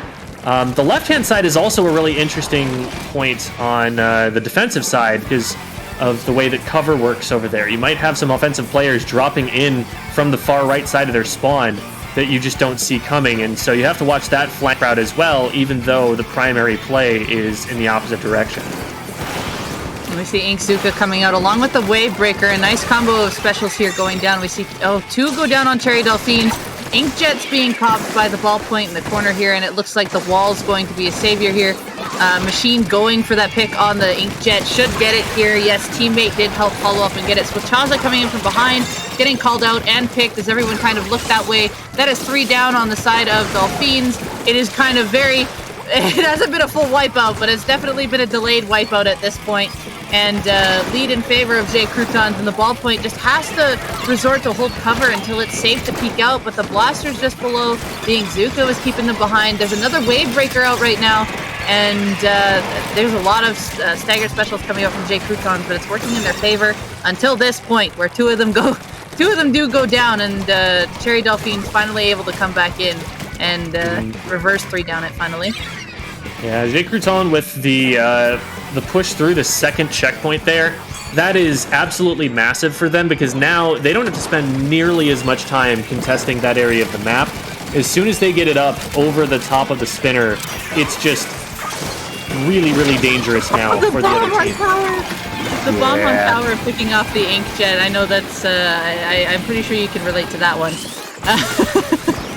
I've been there. It's easy to miss because you think, oh, bombs are things that land on the ground. They don't scare me. But they are very scary. Great pick there from the Charger player here for Crouton. Bianca has quietly been having a pretty significant impact on the match here. Roar getting 2 with the Trizuka and is coming in for a flank. If they know that Zoyo's there, no, they don't. They are going to have to back up now and deal with this squeezer that took out their teammate. So this will slow the push down a little bit for Croutons, but they are going to get it up over the top and then try to work from there. They've got the blaster in position. Ooh, great play from Cherry-Dolphines to defend that. No cover for the frontliners, and so now they're going to be able to push back out onto the map. They already have a good amount of map control. They might be able to start pushing up onto the enemy spinner now. Yeah, with that comeback, getting that double up over the wall, we all know how peeking over a wall can be a very risky game, and of course that risk taking full advantage there. Inkzuka coming out, getting one. That's 2 down on Croutons. There is less than 20 seconds left in this game, and that was a very good time to pop Inkzuka. The Inkvac explosion almost getting a couple members, but Cherry-Dolphines in a very strong place right now. They just need to make sure that they can keep the members of Croutons out, and they could potentially get lead here. But TNT is at the tower and is able to take it while the Inkjet's flying. Oh no. They just left the tower unattended. The tiniest bit, nobody attended to that upper high ground. You can see the little yellow track, the barely painted area that the machine used to drop down from there. It had been untouched the entire match otherwise. Nobody had actually gone there. And just in that crucial moment, they decided to take advantage of that flank, and nobody was ready for it. Great job by TNT to spot that opening, but it was getting hairy there for sure. There were no checkpoints in between them and lead, so Cherry-Dolphines definitely putting up a bit of a fight there. Yeah, the other thing is that the ballpoint pop, the Inkjet, just didn't have a second person around it to coordinate, like, hey, I'm popping Inkjet, someone else has to take this tower now. So the tower was, while the Inkjet was flying, the tower was just kind of free there for TNT. So. But it is not over yet, as, or is it? I forgot the score. Yeah, I was hoping you knew, because I'm definitely lost on that one. Wait, no, I'm reversed. No, we're still going on here. Yeah, we are still going here as we are going to Rainmaker on Eeltail. This one can be definitely quick. I was actually playing this last night in Open, and the bridge still similar as we saw in Clams earlier, but the checkpoints, they're so close, but they're so far. You know what I mean by that on this map? They're right definitely there, but you can defend them really well. The range weapons have a lot of priority on these checkpoints, and you have to make sure they're out of the way in order to hit it. And then the other one is just across bridge, and of course there is the 2 checkpoints, one on the right, one on the left. Usually the left side one's easier to get with the proper special push. But if you notice that, hey, like everybody's over here, we can just take the other sside for free. Let's take that one for free instead, and then keep on going. So, yeah, so it is 2-1. I was like, I know the Dolphins took the Mahi game, and I was just like, I was pretty sure it was 2-1. But I second-guessed myself. Yeah. So 2-1 Croutons, and going into game 4, Rainmaker Eeltail. So I see Cobb's going to probably be relatively the same as my guess, because they've been working out pretty well for both sides. We see the Hermit bringing out the Crab once again, and Tetra staying on the side of Cherry-Dolphines. Yep, pretty much, I think, exactly the same comp for Cherry-Dolphines. And we've seen all of these weapons before, at least, from Croutons. So, we're going to see a lot of hurry up and wait, I think, in this match, because you don't want to pick up that Rainmaker right now. That's a death trap. There are so many people watching that from high ground, and there's so little cover for you to take once you do grab it. There's going to be a fight before anything happens here. The pop is basically just a formality for the sake of trying to get a little bit of paint control in mid. Massive direct there. That's a wipeout, and they are going to go straight for the right side checkpoint. This is the fast break option. It's a little bit harder to get over there, but once you're here, you have so much scoring potential right away off the pop. This is a huge, huge snowball right now. This could be the game-winning push right here, right now, because they've just got such an advantage.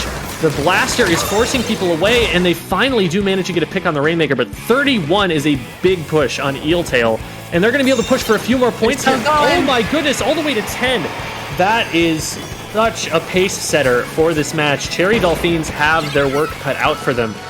That right side push, like I said, it's the harder checkpoint to go for because it's on low ground, but if you can go there, and once you get past there, that's when you have the really big points that you can score. You're not forced to walk across a grate to get any further. You really have some scary options and a really easy way to get to them quickly, like we saw when TNT picked it up and got 21 extra points. And the Rainmaker is stopped on its way to the first checkpoint here, the left checkpoint. Splatoon on the Shark, though, waiting maybe for that crab to go down, does get its back, takes out Hermit. Can they get TNT here? I think TNT will know they're there. It looks like TNT does manage to get the trade back, and so that's only a 1-for-1. They're going to be able to regain control of the map here. Croutons is back in mid, and they're going to start trying to threaten the backline ballpoint here. Ooh, great pick from Splatoon, and gets 2, and that's going to maybe open this game up a little bit. We've got Roar here in the way and TNT still, and they are going to be able to trap that, but can the other members get in and take advantage of the numbers advantage? TNT going to go down to the Rainmaker shot. The Inkjet not going to find anything yet, but they are going to be able to get up on this high ground and start maybe trying to control it. But the Blaster's going to be such a pain in the butt. They take 3 out, and it's just Splatoon in there. Can't imagine that they're going to be long for this world. They are down as well. White for Croutons, they're going to move it back the other way. I noticed that the Wavebreaker was put out there, and I'm like, still, even though like there was only the one left alive, if they didn't know where that one was, the Wavebreaker was going to find it relatively quickly. So Croutons able to shut down that push. It was looking really, really good in Dolphins' favor there for a bit, but Croutons now regaining their footing as the 2 minutes have passed in between where Dolphins had control of the objective. They now have it's kind of a 2-for-2 situation right now on both sides. They managed to get mid control. The Rainmaker is popped. TNT and Roar able to just kind of keep ahead of the Rainmaker here while Hermit and Toad come back in. And the other members of Cherry-Dolphines just kind of stuck behind in their spawn area here on the side, behind their bridge half. Mm-hmm. That right there was just a beautiful... That overhead was a beautiful illustration of the power of map control. It was a 2-for-2 fight, but because there was just a little bit more yellow paint on the ground, because yellow was just a little bit further forward, Croutons able to come out with that fight win there and hold the enemy team back all the way to their first checkpoints here. And this is maybe another camped jump. Hermit getting in maybe a little bit too far, and that's just going to be a 1-for-1 trade. Nobody's picking up Rainmaker. Nobody's going to do anything off that, but that does play in the favor of the team in the lead, and that is Croutons here. If they can just keep the enemy team from getting enough of an advantage in the last 45 seconds, they can give up a little bit of space. They can give up the Rainmaker, but push to 10, not an easy thing to do. With only like 30 seconds left to go at this point, we saw the Reef Slider go in getting a pick. We saw a couple other specials coming out, the Inkzuka finishing here. Cherry-Dolphines getting 2 picks off of Croutons. They are going to get this checkpoint finally. Did they get it? Yes, I think they just barely got it before they got splatted. As Croutons are kind of holding that top left corner, the Blasters there. It looks like Reef Slider's going in. The nice placement of the suction bomb on top is stopping that, and is now just the ballpoint left on Cherry-Dolphines, and I don't think they're close enough. No, they are not close enough. And this is Croutons' game right here. Yep, that's a great illustration of the difference between those two checkpoints. We saw that first checkpoint was relatively easy to get once they just popped a couple of specials, but pushing through after that first checkpoint on the left, you have to go across an unpaintable grate. You just have to walk, and it's so easy to get pot shots in there with a weapon like a blaster. Sure, shooters are going to have a harder time because it's straight line of fire, but if you're trying to walk all that way and get that close to the podium over unpaintable turf, you're kind of a sitting duck. And going that way, I think, is part of the reason that the push from Croutons was able to go so much further, because they were able to get the fast break that got them into the harder first checkpoint, and that earned them the easier second checkpoint. So, well played to Croutons. They are looking again like one of the favorites to win the tournament. They are the 1 seed going into the alpha bracket here. And so far, they have been living up to that. But they've got a couple of competitors that they are going to have to deal with on the way up. The first team that they will have to play is the winner of Myopsidus and Seaya. They will be coming up from the other side of the winner's bracket. And then, of course, there is a loser's bracket, and whoever wins that, they will have to contend with in the grand final. So they have done very well to get as far as they have, but they're not out of the woods yet.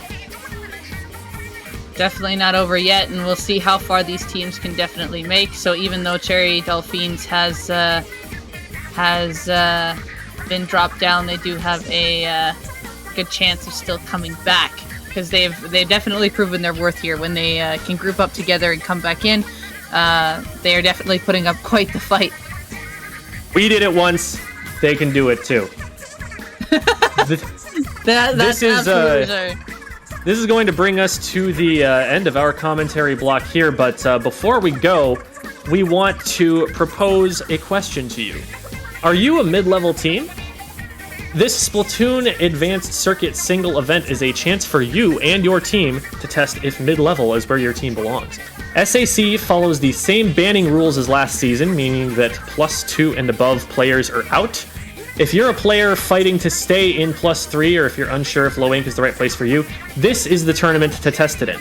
We're also opening staff applications. If you are interested in TOing, SAC is a great place to start. You can find out more about what we're looking for by applying at iplabs.inc/helpus. So check that out if you are interested in that event. That's a great opportunity, especially at mid-level. SAC is, a well-known tournament series, well-respected, and definitely worth your time if you're new to the scene and want to kind of figure out where your team stands. So that is going to do it for our block of low ink. I've had a phenomenal time, and I'd like to thank Devi for coming along for the ride with me. Hey, it's always a pleasure commentating with you, Jem. You know that. Where can they find you, Devi? You can find me on Twitch at Devi_Doovie. Of course, still experimenting with some of the weapons and getting everything all created with Hydra builds, of course. And showing what the grillers are kind of up to and all that stuff. And then you can also find me on Twitter, TikTok, and YouTube at Devi Doovie, no underscore in those ones. And yeah, continuing the Hydra Crime series. So doing that on Mondays, and we'll be having 2 more episodes up on YouTube here in the next week. How about you, Jem? So I am Jem, but I also run a brand called Squid School. So you can find me on Twitter at I think it's squidschool_SPL. Squid School on YouTube, Squid School on TikTok. I do educational streams where I analyze the game and kind of coach people at whatever level they're at. On Tuesdays, we do VOD reviews for viewers, and I'm also available for coaching on Metafy. So you can check out any number of those different things, and you will be able to hear more of my voice saying words. So thank you, everybody, for tuning in to Low Ink. I'm really excited to see this series getting going for Splatoon 3 and all of the new players that's going to bring into the scene and all of the new action that we're going to be able to get to see. We are going to be signing off and trading off for another set of commentators that are going to take you out through the rest of the tournament. So don't go anywhere.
Hello, friends, and welcome back to Low Ink, September 2022. I am Popgun, joined by Brush, and we are scooting on in to winners finals of Croutons, taking on Seaya. Brush, what can you tell us about these two teams? Scooting on in, I like it, Popgun. I said we were going to make a meta comment before we went live, and so here I am making a meta comment. You said that I was going to have one thing to say, and that is that these two teams played each other yesterday in Group A of Swiss. Croutons won 2-1. But there is something I think that's a step beyond that, which is that these are your number 1 and number 2 seeds from yesterday. Come out of Swiss, Croutons was 6-0, only win, and Seaya's only loss was to Croutons in that game. So these are the top 2 teams from Group A, and here they are back again, duking it out, trying to hold on to their winner bracket spot. And as you predicted earlier, it's really difficult to beat a team twice. Sounds like you're duking it out with your microphone right now. What in the world's going on there? We'll get that fixed. But yes, Croutons has won 2-1 over Seaya in Swiss stage yesterday, but who cares about that? This is big boy Splatoon. We're going to be going in here winners finals. But yes, Croutons, the team I predicted was going to win this tournament. They're undefeated, number 1. In fact, the only team to beat Seaya leading into this one was Croutons themselves. Both teams coming into this pretty hot. Myopsidus falling. What was that? 3-1, I believe that they took care of. That they fell to Seaya earlier in this one. Yes, Croutons going 3-1 against the Cherry-Dolphines as well. Both teams only lost 2 games all day, 2 individual games. It looks like the answer to that is yes. So something's got to give here. You know, I wish I had something tactful to respond to you, Popgun, but I was fixing my microphone. You sound amazing. Now I sound awesome. great. Awesome. Well, here we go. Going into game 1 of your winners finals, Croutons versus Seaya. Hopping right on in. What can you tell us about these comps?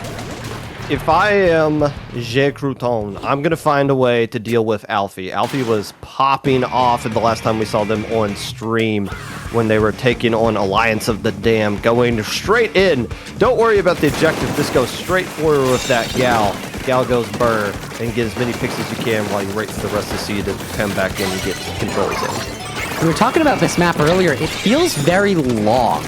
And despite feeling like one of the other new ones, I mean, it's one of those maps that has such a big zone. It can be difficult to cap, but it's obviously going to fall in your favor when you get 3 down like that and forced to jump out. Seaya, first ones to really get a luck out on this map. No, we weren't talking about this map. We were talking about the other map, Eeltail. I already told you these 2 maps are exactly the same. You said no, and you already got it confused for the other map. I told you. Regardless, Seaya's coming out strong in the opening minute, getting all the splats they need. We can't see the KA, but I don't think a single player for Seaya has taken an L yet. Yeah, and there's 40 ticks remaining, and a very strong lockout for Seaya so far. There's 2 more from Alvin for life. Look at the last one on Toad there. With that blaster, is going to find it. Now there's 1 alive with their special ready. That's the Trizooka on the far left there. Roar. They're not going to be able to do anything quite yet. And there's only 15 ticks left. 10 seconds left to go now. 2v2 situation. Man advantage still in the favor of Seaya. There it goes! Seaya! Game 1 in the books in dominant fashion. It's really hard to lose to beat the team you lost to earlier, and Seaya wants us to look silly now. Croutons not having the same luck they did yesterday. That was a humbling minute and about 15 seconds of punishment that Seaya just dealt out right there to Croutons. However, the Croutons have not lost all weekend long as far as a match is concerned. They have taken L's here, but you can't put them away just yet. But that is I would reckon that is the first time Croutons has been slapped that hard in the face. So the response is going to have to come out quickly. You don't want to go down 0-2 going into a best of 5 set. Now, this isn't counter picks. You're used to seeing counter picks here in Low Ink. This is a different game. In case you haven't noticed, we're playing Splatoon 3. We don't really know these maps yet. And if we did counter picks, teams would take all day just to select Splatoon 2 maps they've already know and love. So counter picks are gone here. So a little bit of strategy is out the window. And we're going to be going to game 2 at Mahi Mahi Resort. I feel like this is one we were seeing a lot of conversation about, like almost wanting it to be the next Snapper Canal with how, you know, there's water to fall into. I remember yesterday we were calling out Mahi Mahi moments. But we had a scorched gorge moment because someone fell off the catwalk. Yeah. It's the same idea here is that there's another thing to keep in mind.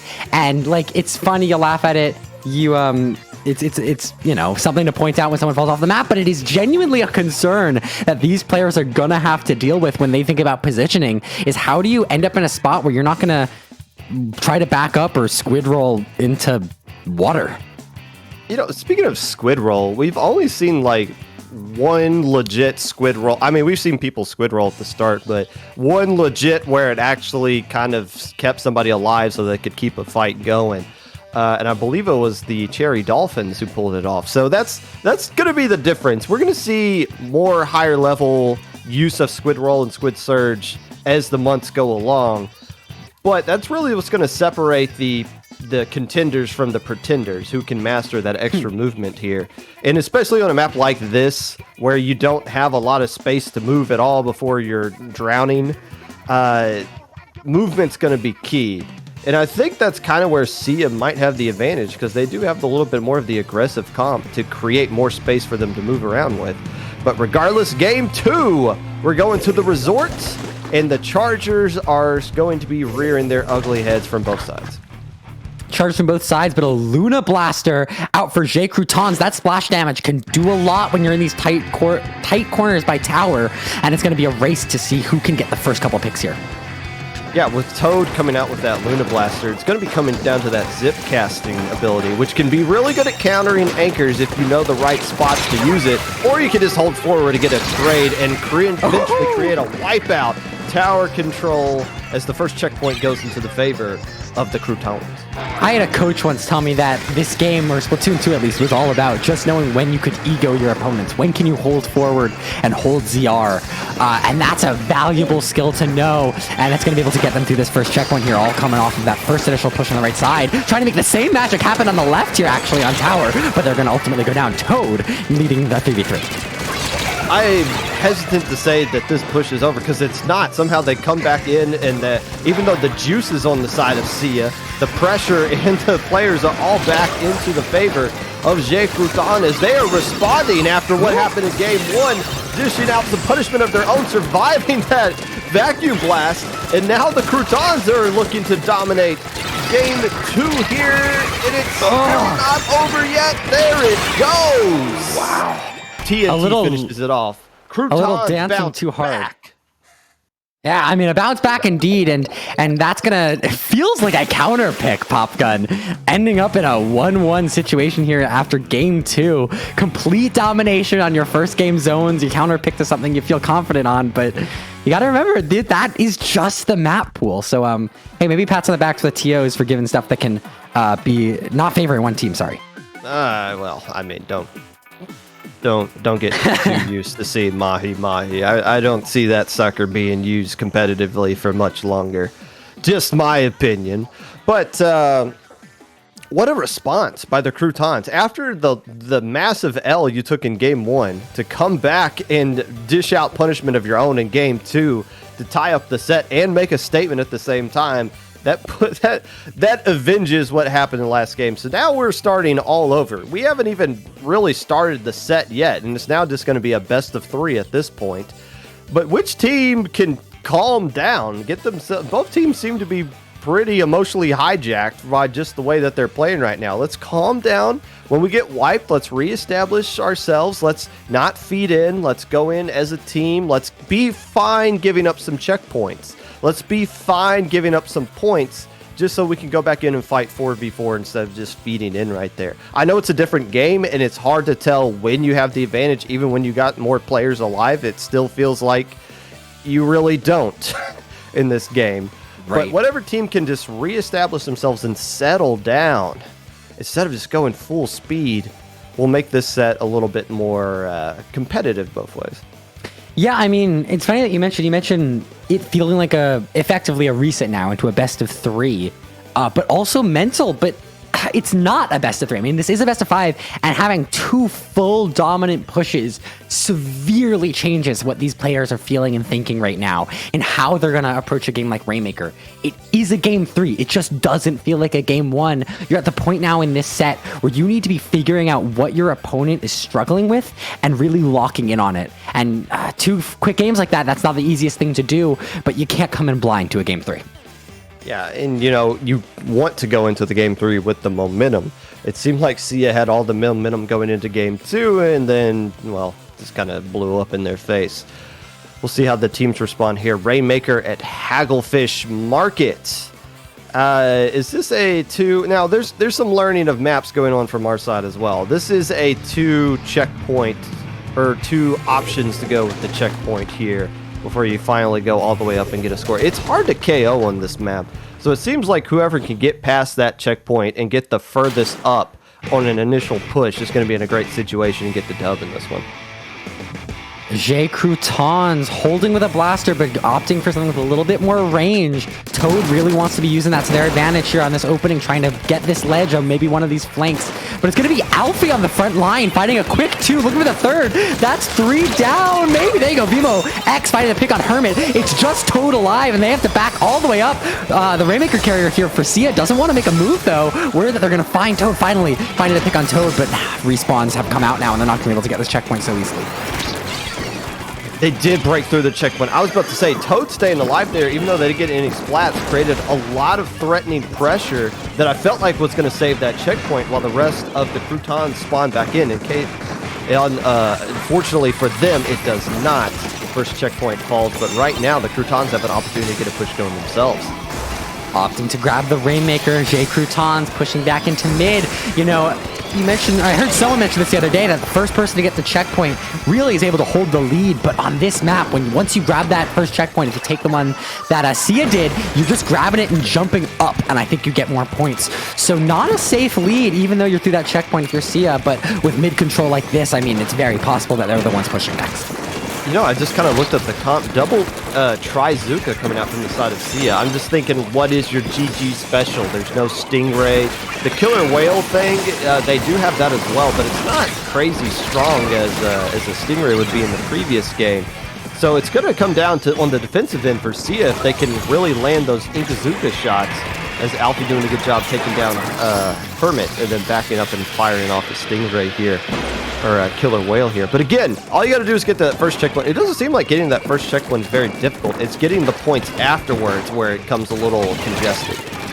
Almost reminding me of Shipyard in the way that you can take almost what feels like a sponge jumping off of the checkpoint on the far left, but neither of these 2 teams in a position to go for a push that goes that far quite yet. They're just holding this neutral, and I mean, that's all you really can do. We're halfway through this game, but no real points have been on the board.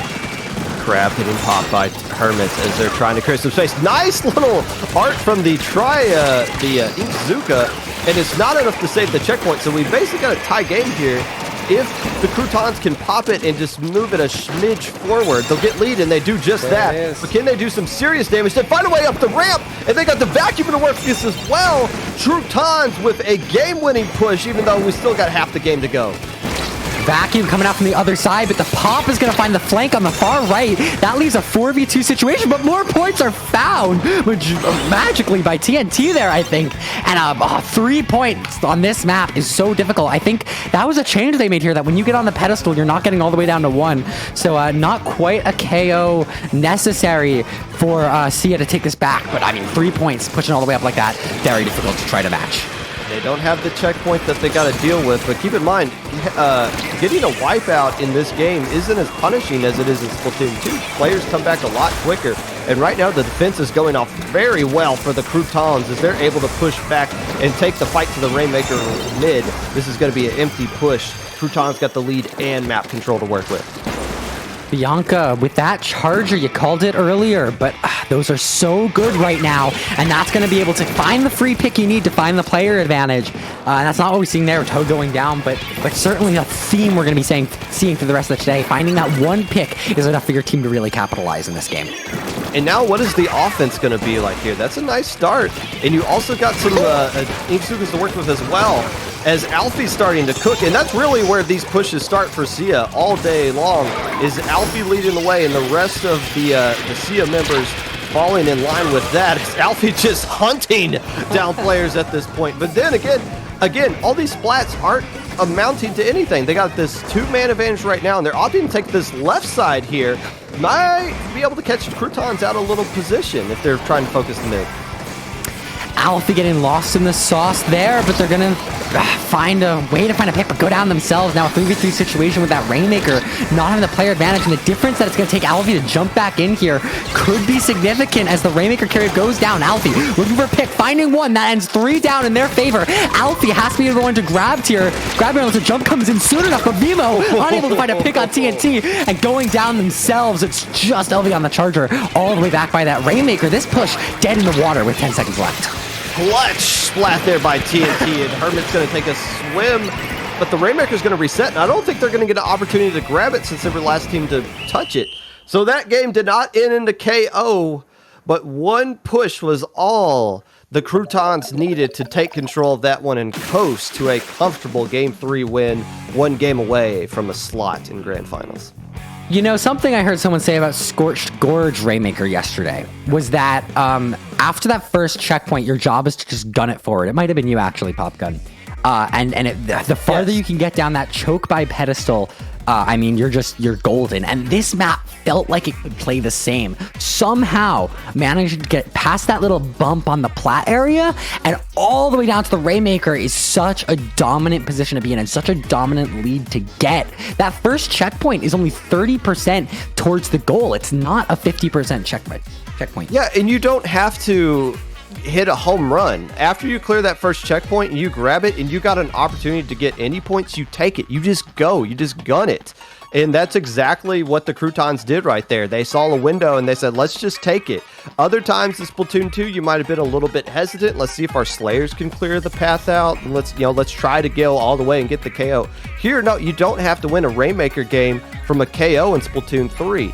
Especially without any kind of defensive specials. If the window's there, you can't hesitate. You gotta go. And that's how Croutons was able to get that massive lead that was allowed them to play comfortably for the rest of that match. And comfortable they are. A 2-1 lead is within a set point territory here. So J Croutons needs to find one on the next 2. Clamblitz Museum gonna be a deciding map mode here if they can find the right push. Museum D'Alfonsino. D'Alfonsino? D'Alfon... I just prefer score short. It's the museum. It's the museum. And I guess we got some subs coming in here from the side of the Croutons as Hermit comes out and roars their way back in. This map, oh man.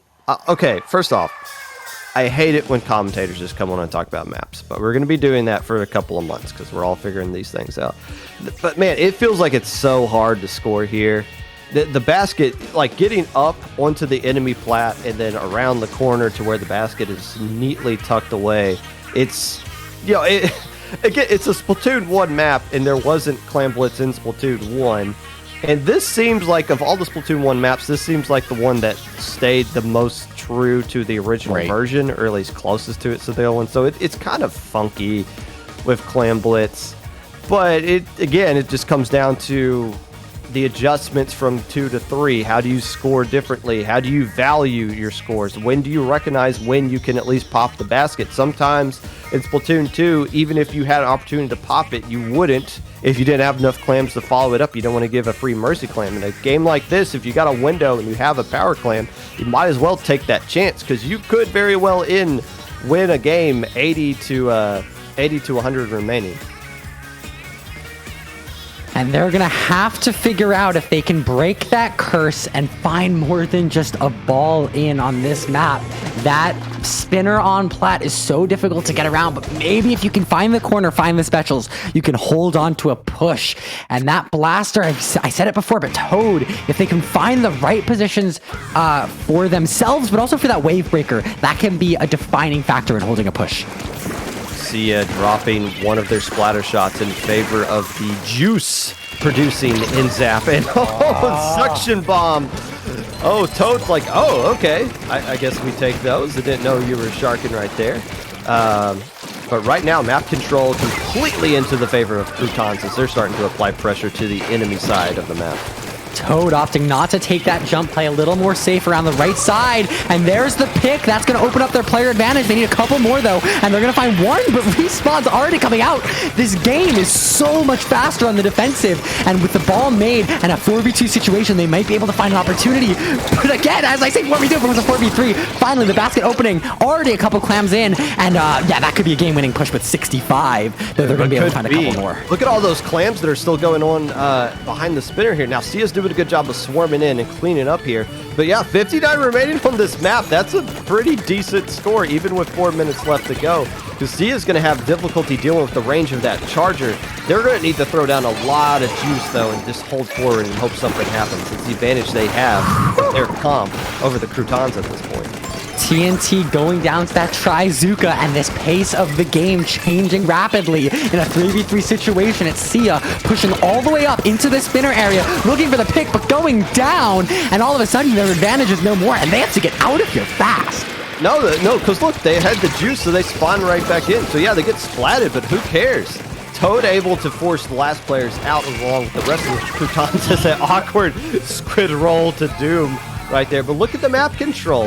Seaya, yes, they went in, and that's what you're going to have to do. When you have juice and the other team doesn't, just keep throwing down juice, keep holding forward, go charge up, and eventually you'll get the man advantage you need.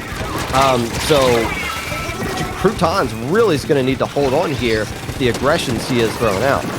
Juicin Wavebreaker online is going to help find 2 picks, one on TNT. The earlier one already respawned, though. That was Toad. And now looking for an opportunity from mid. They can't quite find it, and the Killer Whales are going to force them all the way around here, taking quite a lot of damage, and Alfie going down, a 3v4 situation.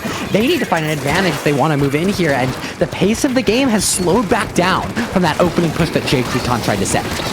Map control going back in favor of the Croutons at this point. A Wavebreaker, that seemed like kind of an emergency special being used right there, not really going to accomplish a lot. And now, again, this is typically when you have map control of the team with a lead, you want to keep that aggression going. When you got a lead, you need to go and get a bigger lead. But again, it keeps seeming like the Croutons have an opportunity to establish control of mid, but they can't, just because the Seaya team is just continuing to feed, and they don't really care because they just keep coming back. It looks like they're even eyeing that left side block, trying to force something in, but they're going to get forced all the way back here with this power clam, and totally called out by the Killer Whale. And now in a 2v1 situation, hoping for some safety from Alfie on the back lines, though a not well-placed Wavebreaker going to go down there, and it looks like special advantage is back to being even. Yeah, and as long as but there goes the juice and the man advantage now in the favor of Seaya. And I don't think that Cal was able to get the juice, so the juice location's kind of a little bit off from the rest of the teammates here, especially with Alfie being a little bit farther away. That's the one player you definitely want to be having some juice at the point. But right now, Seaya's forced to back up yet again. They're throwing a lot of punches, and none of them are connecting. Well, one connecting there, but ends up being a trade. It's Toad now, grabbing this ball, and even with this lead, looking to apply some more pressure. They're getting called down on the back line. In a intense 1v1. Not going to find the pick is Toad going down and leaving a player advantage in favor of Seaya, but as I'm going to keep stalling while I say this, because Toad coming back online, and now they have a player and special advantage. It looks like even though Seaya struggling to get some mid-control, finding a player and a pick, but not having the specials they need to keep something going, though with a Trizuka, maybe that'll change. There's Derry dangerously close to a wipeout, and there it is. And they got a ton of clams to work with as well. This isn't just going to be lead. This is going to be a damaging push here. 51 remaining, more players getting splatted, and finally the Splatling get a good spot, able to get a trade with Toad as more clams come pouring in. Seaya players not leaving, and finally, after throwing so many punches you can endure for so long, one more clam jumping in from the backside. Vimo, X, and Luna, this might be a KO situation right now. They got enough clams to do it, and I don't think they've located all the Seaya players just yet.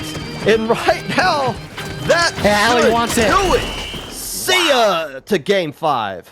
They were really struggling to find the momentum they needed, and finally, with a Trizuka out, the aggressive special that they haven't been taking advantage of in this set so far, that found the picks, that found the space, and that got them the specials they needed to move all the way in.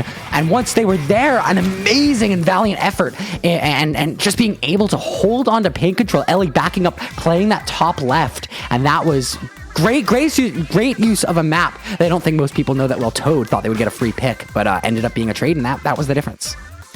I really wish we could see this KAs right there, because I guarantee you, Croutons lit up Seaya. I bet you somebody dropped the 20 bomb and they still lost. Why? That's the power of Juice. That is why Juice is so strong in this game right now. I know people are talking about Vacuum. They're talking about again, missiles being broken, even though they're not on any good weapons at the current time. But Juice allows you to feed, like, especially when you're losing. As long as you keep throwing down Juice, you can just keep holding forward, keep throwing your bodies at the enemy team. And even though Croutons did a good job for 3 minutes and 40 seconds of withstanding, all it takes is for one punch to connect, and when you don't have the juice and you can't respond that quickly, it's over. Wow, that's... Yeah, I mean, just really... It completely changes how you play the game. Momentum now shifting well on the side of Seaya. I like to think of it as like a gradient, and all of a sudden it was Croutons dominating the set, or dominating at least Rainmaker Hagglefish, dominating the first 4.5 minutes of Clam Blitz Museum, and Seaya puts up a brick wall, staying calm, staying collected, finding the opportunities, and they are waltzing into Splat Zones on Hammerhead Bridge. I don't think I've seen this map mode combination period, so I have no idea what to expect here. Hermit is coming back in for Croutons. I kind of talked about on my stream how the team, if you want to win this particular low ink with some of the issues that we've been expecting just from the game itself, having a deeper roster really benefits you. And I like the fact that the Croutons are subbing players out strategically. At least I hope that, and it's not like, oh, my weapon just stopped firing, I need to come out for a game or something like that. So they're rotating their players out and playing as an actual team, which is good. The question now is, what kind of adjustment is Hermit going to bring in? Probably a little more aggression with that crab. But yeah, this is... I'm glad the set has slowed down. The first 2 games were... pretty quick, but now things have evened out and we're going to a traditional Splat Zones game here for Game 5. Game 1 was taken by Croutons on a Splat Zones matchup as well, and it looks like they're bringing out a very similar comp to what they had there. Rorak on that 52 gal. That's going to be a big playmaker here with that close to 2-shot kill. But now still Juice on the side of Seaya. They were opting not to use it in the Rainmaker game, but they brought it back out here. I think they realized the advantage that it can bring to your team. But right now the Inkzuka is coming out and forcing all these players from Seaya back. It's hard to get a good splat with that Inkzuka, but when everybody's got Juice, you're just going to see Seaya flying on in there as they take care of TNT. Wavebreaker throw down. This is going to be a situation for Seaya to get back into this one and get control of the set. Feeling nice and refreshed with some juice in their system, but they're walking into a vacuum now, and that's going to be huge for Bianca. 2 picks make that a 3v2 situation. Zone continue to be held by Croutons. We didn't mention there are no penalty points. We're a minute into the game, and there's 35 ticks remaining, despite all this coordination from Seaya. Yeah, it looked like a great opportunity, but I guess the vacuum just stalled long enough, and now 2 more players going down from the side of Croutons. TNT, who's been clutch all day long, did not go down right there, although Zone does ultimately get flipped. TNT's going to make sure they get the Zone right back. Oh, ripping them apart, TNT. Explosive. Yeah, I mean, don't believe everything you read online, kids. I know there was that rumor about Booyah Bomb, but look at it there. Putting all that paint down on zone, allowing TNT the space, and finding those 2 picks. They're going to get a quick cap of zone again. These penalty points ticking down like nothing. The little bit of special burn from Jake Croutons. They need to be ready for whatever Seaya has to throw at them, and they need specials for that. Yeah, popping that vacuum a little bit early and Seaya recognizing, oh, we don't really need to go in right now. Let's just let you waste that. But now 2 players left alive for Seaya. All the penalty points are gone. TNT gets taken down in the zone, and that will be enough to stall it and flip it back into the favor of Seaya. If TNT stays alive right there, this would be a set that might be over at this point. But right now, Seaya finally has established control, and it's just a question of what they're going to do with it as they're all now juiced up. Ellie, who was running that charger earlier, has been loving this Splatling pick, and they're trying to find the pressure on the opponent charger, and going down there, but maybe just acting as a bit of a distraction. That's going to be significant, and that wave breaker on that special can be a difference, but Booyah misplaced, I guess, with how it's working now. 40 ticks are remaining for them, and they have a huge player advantage. Jake Croutons unable to find a way in. They're facing the same thing Seaya was earlier. I think that Booyah was placed fine. It just didn't paint anything down there. The vacuum now being popped, but the lead is going to go into the favor of Seaya, and they do have enough specials to at least stall at the zone a little bit, but they need to get the splats to go along with it. Right now, they're barely staying alive as the Inkzuka is fired out. A lot of pressure and 10 seconds away. It's a 4v4 battle, but the fights are being won by Seaya. Booyah Bomb yet again not doing enough on the zone. Will it be enough to cap right now as finally Jake Croutons holds on, but they got a lot of penalty points to chew through. Ellie on the jump out there, staying alive can make a huge difference as their wave breaker's already ready, but look where that tacticooler is placed. So far up, no one's there to use it, and it's going to break. There are only 20 ticks left on the penalty, 20 more on their own score. They need specials and to move quickly, but Ellie's on his left side. Can't have an opportunity, totally stalled out by TNT here as penalty points tick down. 2 go down to the side of Seaya. Only 10 ticks remaining. A Booyah on Ellie to force them to the side, finding a pick on TNT, but there are 5 ticks remaining in a 3v2 situation. 2-1 lead transfers, and Jake Croutons takes this entire set, moving on to grand finals in an intense 3v2 style. They did, yeah, like you said, a little bit of misuse of the specials there from Seaya, throwing the juice in a spot where nobody could get to it. It's not like Ink Armor, you just pop it, everyone gets it. You got to throw it somewhere everyone can get it. You got to jump back, and things just got a little out of control. That game ended like the first 2 games in this set were. Complete chaos, totally out of control. And at the end right there is the team that had a little bit more composure at the end. A little bit more experience, I would dare to say, as well, as Jake Croutons survives and moves on to grand finals. As I catch my breath from screaming my lungs out, we're gonna get going here in some losers bracket action. Let me do a quick refresh. Popgun, what are you seeing down there? Well, before we get down there, I think... Oh, we reported the score wrong. Seaya's claiming they won that game. Good. Oops. I can fix that. Let me fix that real quick. While we're doing that, yeah, that's... I think both these teams need a little bit of a break. They need a time, which they're going to get. Gosh, I hate dealing with Battlefield while I'm doing Brush, keep talking. We're moving on to some losers bracket. I don't know what you wanted me to stall for there, Popgun. Cherry-Dolphines versus Myopsidus. 2 teams that were looking very strong today. So far, our 1 through 4 seeds are the ones who are this far into the bracket. There's 4 teams left. That is, in theory, exactly what we should be seeing, or at least pretty close, but it's Myopsidus who is going to be your second seed. Luna running captain there. I mean, very familiar to Low Ink, a team that's been around forever, it feels. And they're looking to have a little bit better luck than what they've had in the past. Okay, yes, the score got reported wrong, as per the usual Low Ink tradition, but we got that fixed. Yeah, both those grand finals teams need a break. They need to reestablish themselves. That was a wild, out-of-control set. Cherry-Dolphines. Can we not get our away with just calling them the Dolphins? What is a dolphin? Is that a French term or something? Dolphins? What is a cherry dolphin? I'll back with... Can we Google Cherry-Dolphines, and I don't tell us in chat. I don't trust anybody in chat. You guys are usually a little funky. I'm just seeing a bunch of people misspelling dolphin on Unsplash. That happens. So how did both teams get here? Okay, so we got a very bizarre situation going on here. So the Cherry-Dolphines and Myopsidus lost in winners round in semifinals. Those teams, when they play in round 4 of losers bracket, they, I believe, have a less than 40% win percentage. They traditionally lose that matchup, but both Cherry-Dolphines and Myopsidus survived 2-1, ending Intimidation Factor's fantastic run and the Popsicles, who've been winning all day in losers bracket as well. So all odds would tell you that Cherry-Dolphines and Myopsidus should not be playing against each other in this set, and yet here they are. So kudos to them.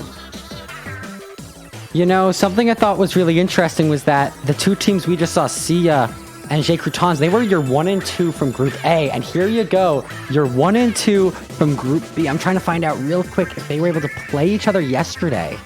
But either way, I mean, these are two teams that have been eyeing each other all tournament, watching each other in this bracket, seeing how far they were going to make it, and here they are in our top 4 set, and here they are playing each other. There you go. They played each other round 5 yesterday. They did? Who won? Myopsidus 2-1. 2-1. Another rematch here. You know, we're getting good at catching these things. We usually miss them, and then I'll go back and look at it later like, oh, I wish we mentioned that. So there we go. We mentioned it. These teams have played against each other. Now, Myopsidus, the last time they made this deep of a run in Low Ink was October of last year, where they took Unlimited Woomy United to a Game 5 winners finals where they ultimately lost and finished in 3rd place in that tournament. Now, the loser of this one will finish 4th place. Cherry-Dolphines, these players are all very familiar to Low Ink. They've been playing on a variety of teams, including Little Squid League, in the past.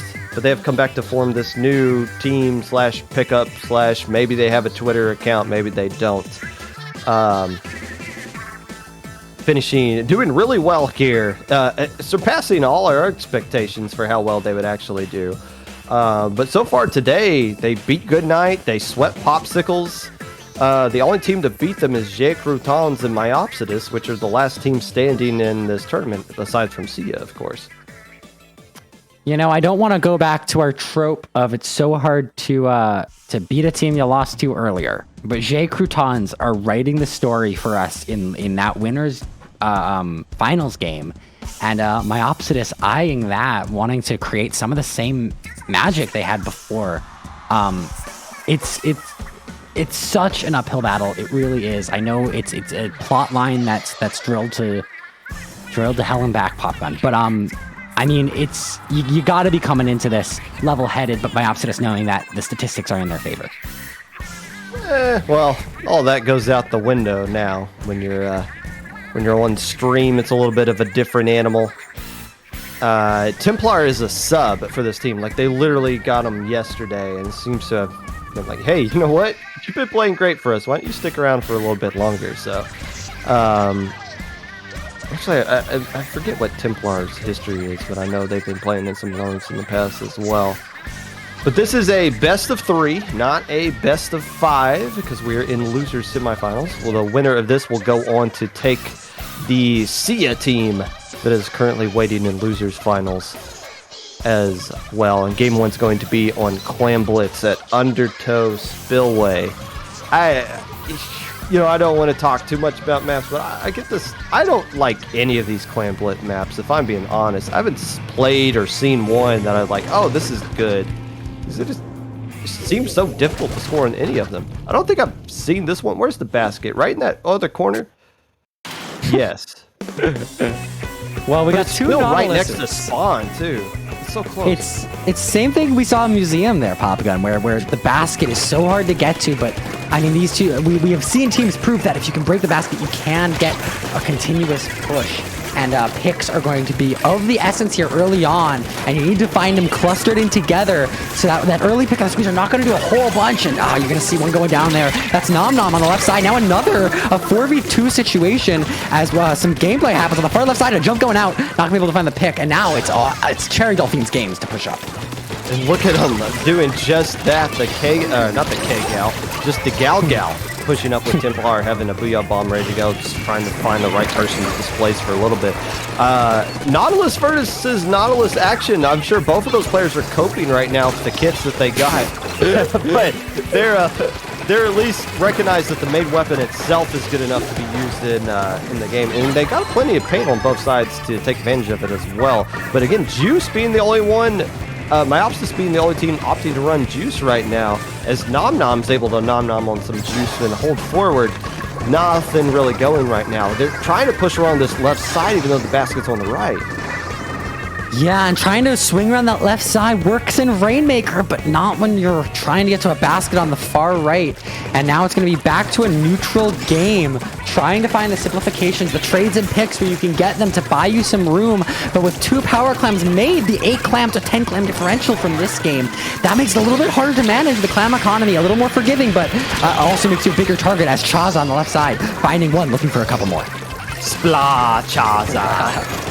Able to get a pick there. And now, okay, this is the situation where you're going to be some scoring coming out from the side of the Cherry-Dolphines, and they got a lot of clams to work with as well. Even though the basket's close to spawn, the players from Myopsidus are not spawning back in and responding quick enough. A damaging score of 24 left on, and there's not enough clams to keep this push going, opting to stay alive, and that's a great way to end a push, kind of like Mako Mart. You want to score and not get wiped at the same time to not lose map control. A perfect situation for the Dolphins.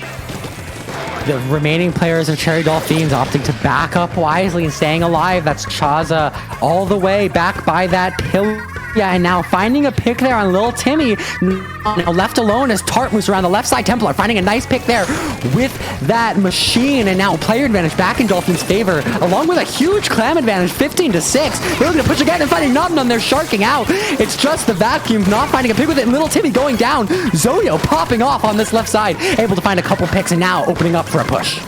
Yeah, the Dolphins doing a better job of just establishing map control. Kind of recognizing they need to force Myopsidus to move along that right side, so they're defending their left side, which is a little bit harder to score right there. But they're not getting wiped. They're not giving up too many. They're not getting too many situations to where Myopsidus has a clear man advantage on the field. Even when Myopsidus has the juice to work with as well, the fights are just landing into the favor of the Dolphins.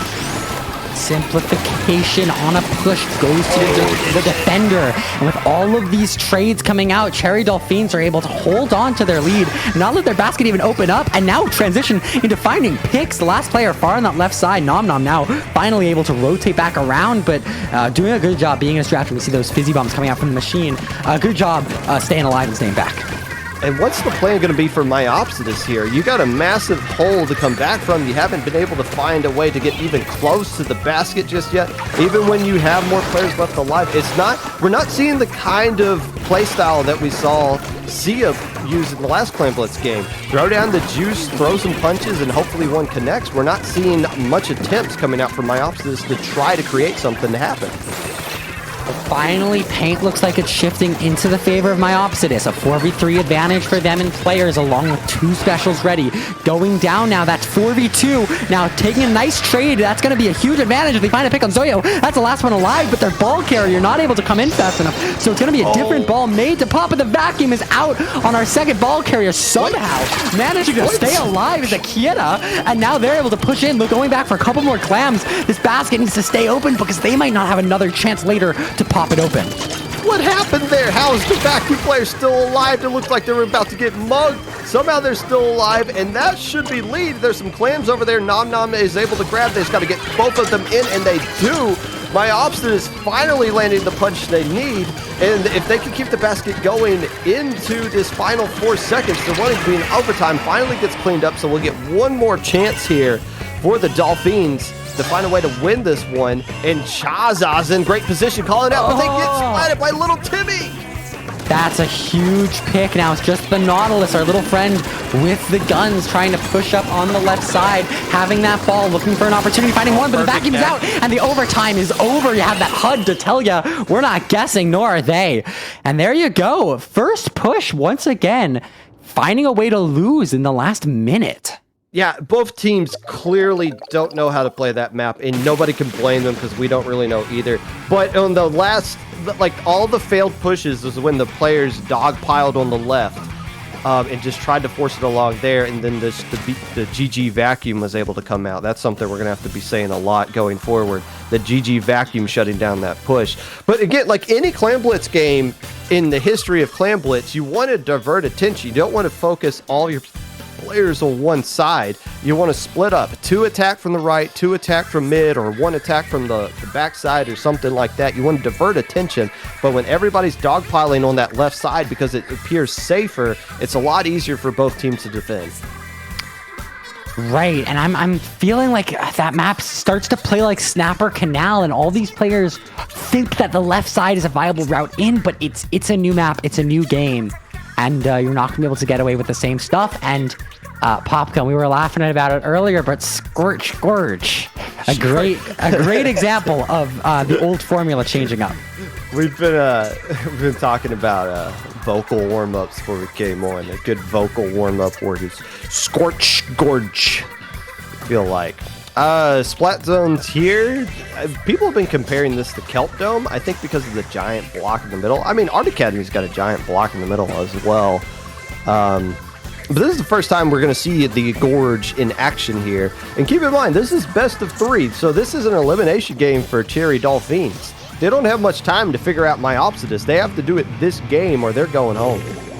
And Myopsidus, able to bounce back like that earlier. They seem to have figured out a little bit of a formula that can work. So we're going to see them jump back here. I think an exact identical comp on the side of Myopsidus. Correct me if I'm wrong. Azza coming out with the Tetras. I believe they were using a Gal in the last game, so they want to get use out of the extra flat surface that they can slide along with here, and especially with that reach slider, and pull off some flanks as we see them do right there. The Inzap trying to stay alive ultimately says, nah, I'm just going to back up. But you can't just leave the Tetras by themselves because they'll push forward like that and punish you for it. Wipe out on the side of Myopsidus. When your teammate calls for help, your instinct is to do just that, but it's so difficult when there's a player behind you. But look how far up Dolphins are pushing in their opponent's spawn, and it's going to work to their advantage, finding 2 picks earlier. They have to pop a killer whale just to get their top left back, and it's going to happen, but not before we're 3 down, just Nom Nom. That's another wipe. That's 2 of them. Everyone is down, but it's Cherry-Dolphines holding the zone and holding the advantage. 45 ticks remaining, only a minute into this game. Nautilus player's going to win the award for most jump to right there. Able to stay alive and get all their players back into the action, and that might be what gets the Dolphins the KO right now. Rain going across zone. That'll at least put some paint down on it as the squeezer gets taken care of as well. Seeing Killer Whale. We got to displace these players from the Dolphins for a little bit, but do they have enough pressure to get into the zone and paint it out? They do not, and that blaster can't win a 1v4 situation. We're going to a game 3. What? Whoa. What? Where? Who? How? What? Okay, Who? all right, let me explain. As you saw them get the wipe initially, right? And then you instantly saw the Dolphins jet across that bridge and take the fight to the enemy side of the map. So most of the fights took place away from the zone, and you saw the Nautilus player doing a good job of being that pseudo anchor that you can kind of do with a Nautilus, staying alive, poking from a distance, and when they were the last player left alive, everyone was able to jump in, and they're able to hold control of the zone and never give it up. Good spatial positioning and good recognition of when you need to move forward and keep the fight away from the zone. Dolphins played that one about as perfectly as you could. There's this that I want to take, Popgun. They took that fight all side, but they somehow managed to win. They got the paint down. They moved as a unit. You didn't see one person pushing up and some support from below. They were on the top right. They were together, and they put paint down enough so they could run around and lock out not in zone, but lock out the top right, and that allowed them to win the fights, find another 2 down, then find another wipe, and there you go. Then the pseudo anchor coming in, that Nautilus able to be a jump point, and yeah, absolutely. I mean, just such great exemplification of team play and moving as a unit in a way we don't get to see much in tournaments like Low Ink. You know what? It obviously we're learning a lot about these maps as we go forward, but that map's not that hard to figure out. If you get the white, start moving across that bridge and start taking the fight away there. That game 1 was just so much confusion, so much figuring out things as you go along. That's why that one was a little bit more back and forth, but split zones isn't the most complicated thing in the world. I think we've kind of figured out how to do that even with different maps. But here we go, tower control at Mahi Mahi Resort. Winner moves on to face Seaya. Loser gets to raid our stream. When in doubt, pull missiles out, and it's Templar switching to that roller there. That's gonna hopefully give him a little bit of an upper hand, at least something more familiar. But it's gonna be Myopsidus, who knows very well how to play against missiles. As blah blah blah, momentum. Let's just play some Splatoon. Well, you know what? As many missiles as much as we're used to seeing missiles, you're not going to be seeing a whole lot of them. That Flingzas might get off 7 or 8 in the game, but that's much better than the 20 or so that you're used to facing. Tort able to get a splat right there and expertly saying, I know how to dodge these missiles, but the point of specials is to displace your opponent, and that is exactly what those missiles were able to do right there.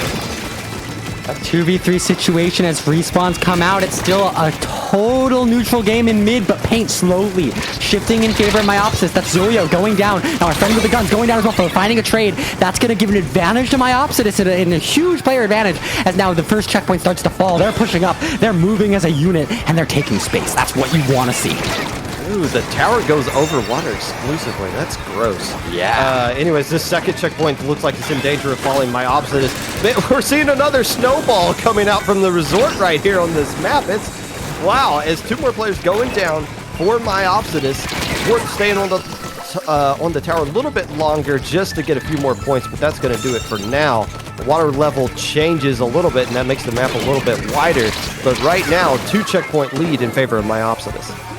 MPU main, whose namesake able to stay alive and back all the way up with that E-leader. That's going to allow for their teammates to respawn and fight a player advantage. They're pushing again. MPU main maybe a little too far up riding that tower, though. They're going to back up while they have the chance. And with a wave breaker out, oh, but a nice pick there on the tower. No longer an advantage, no longer able to push. And now mid falls back to Cherry-Dolphines. No more points found, but a great way to stall another minute. Yeah, I wonder how quickly they get those wave breakers back, because that one didn't do anything and it wasn't going to do anything. So now that's not a wave breaker that you can use on the defensive side. But you know what? When your Nautilus player has just been popping off, you don't really need a defense. Myopsidus is doing defense by offense right now and keeping the Rainmaker on the enemy side of the map. Half the game gone by, and the Dolphins haven't even sniffed the tower crossing into the opposite side of the map. And you would think they have a great opportunity to do so here, but look how quickly everyone's spawning back in, and that Charger's going to instantly apply pressure to cross zone.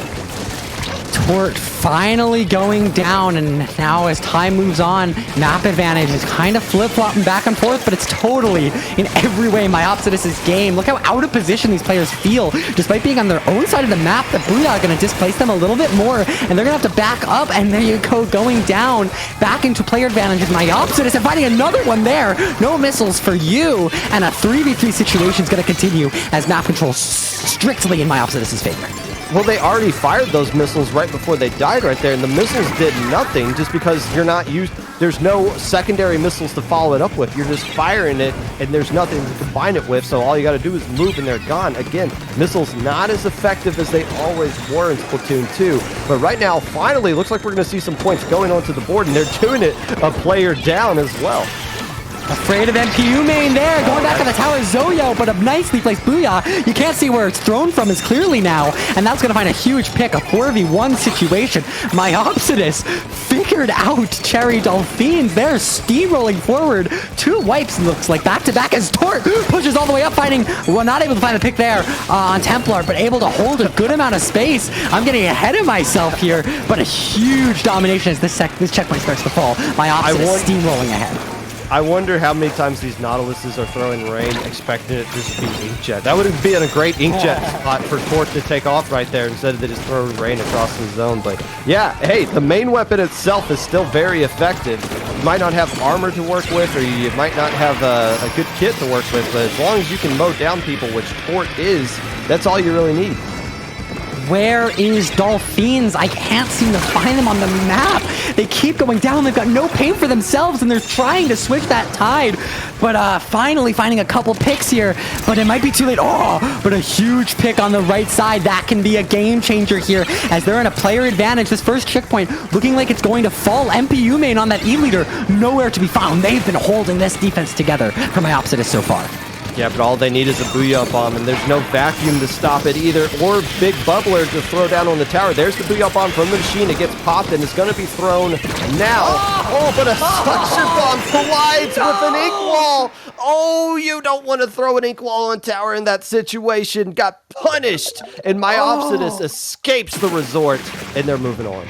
Oh, what a gruesome death that one is, right? You finally found the pendulum swing. The momentum's in your favor, and there's a suction bomb and an ink wall, and it's all over, Popgun.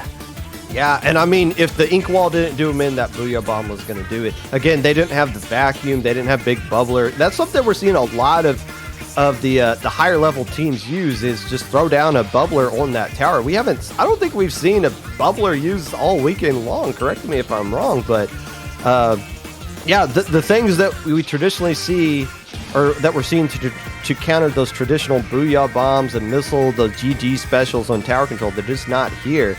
And that just means the machine can build up a Booyah Bomb, but when you throw an ink wall on that tower, you better make sure you're nowhere near it, because all you got to do is throw a suction bomb like we just saw, and it's good night.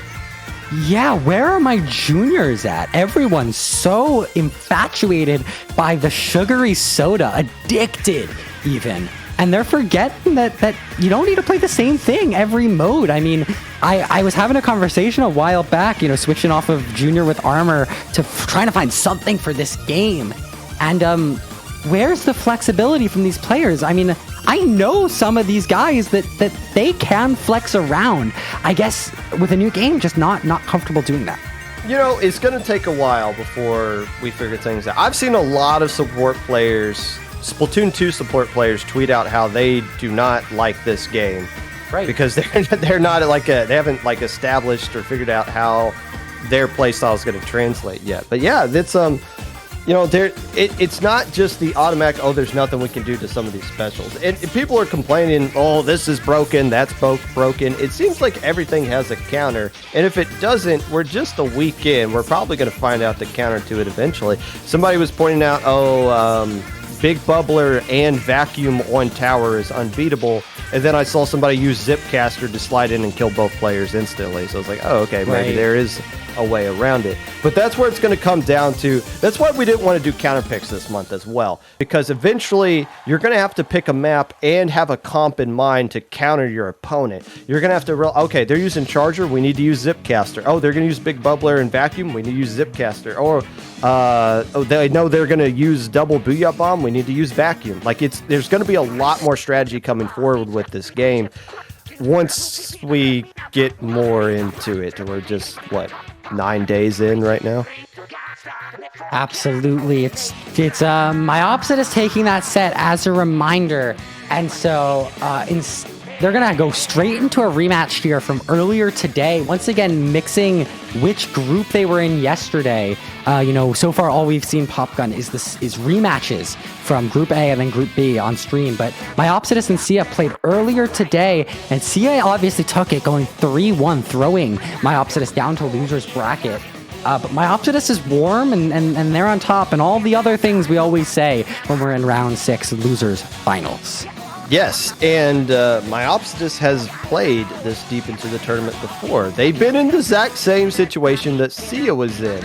About a year ago, in October, Myopsidus lost a Game 5 in Winners Finals, went down to Losers Finals, and instantly lost there. Seaya's in that same situation, so there's some experience, a bit of a variance in this experience going on here in this portion of Low Ink. It's just a matter of, can Myopsidus keep riding the momentum, the 2-game winning streak that they're on right now to avenge that loss to Seaya.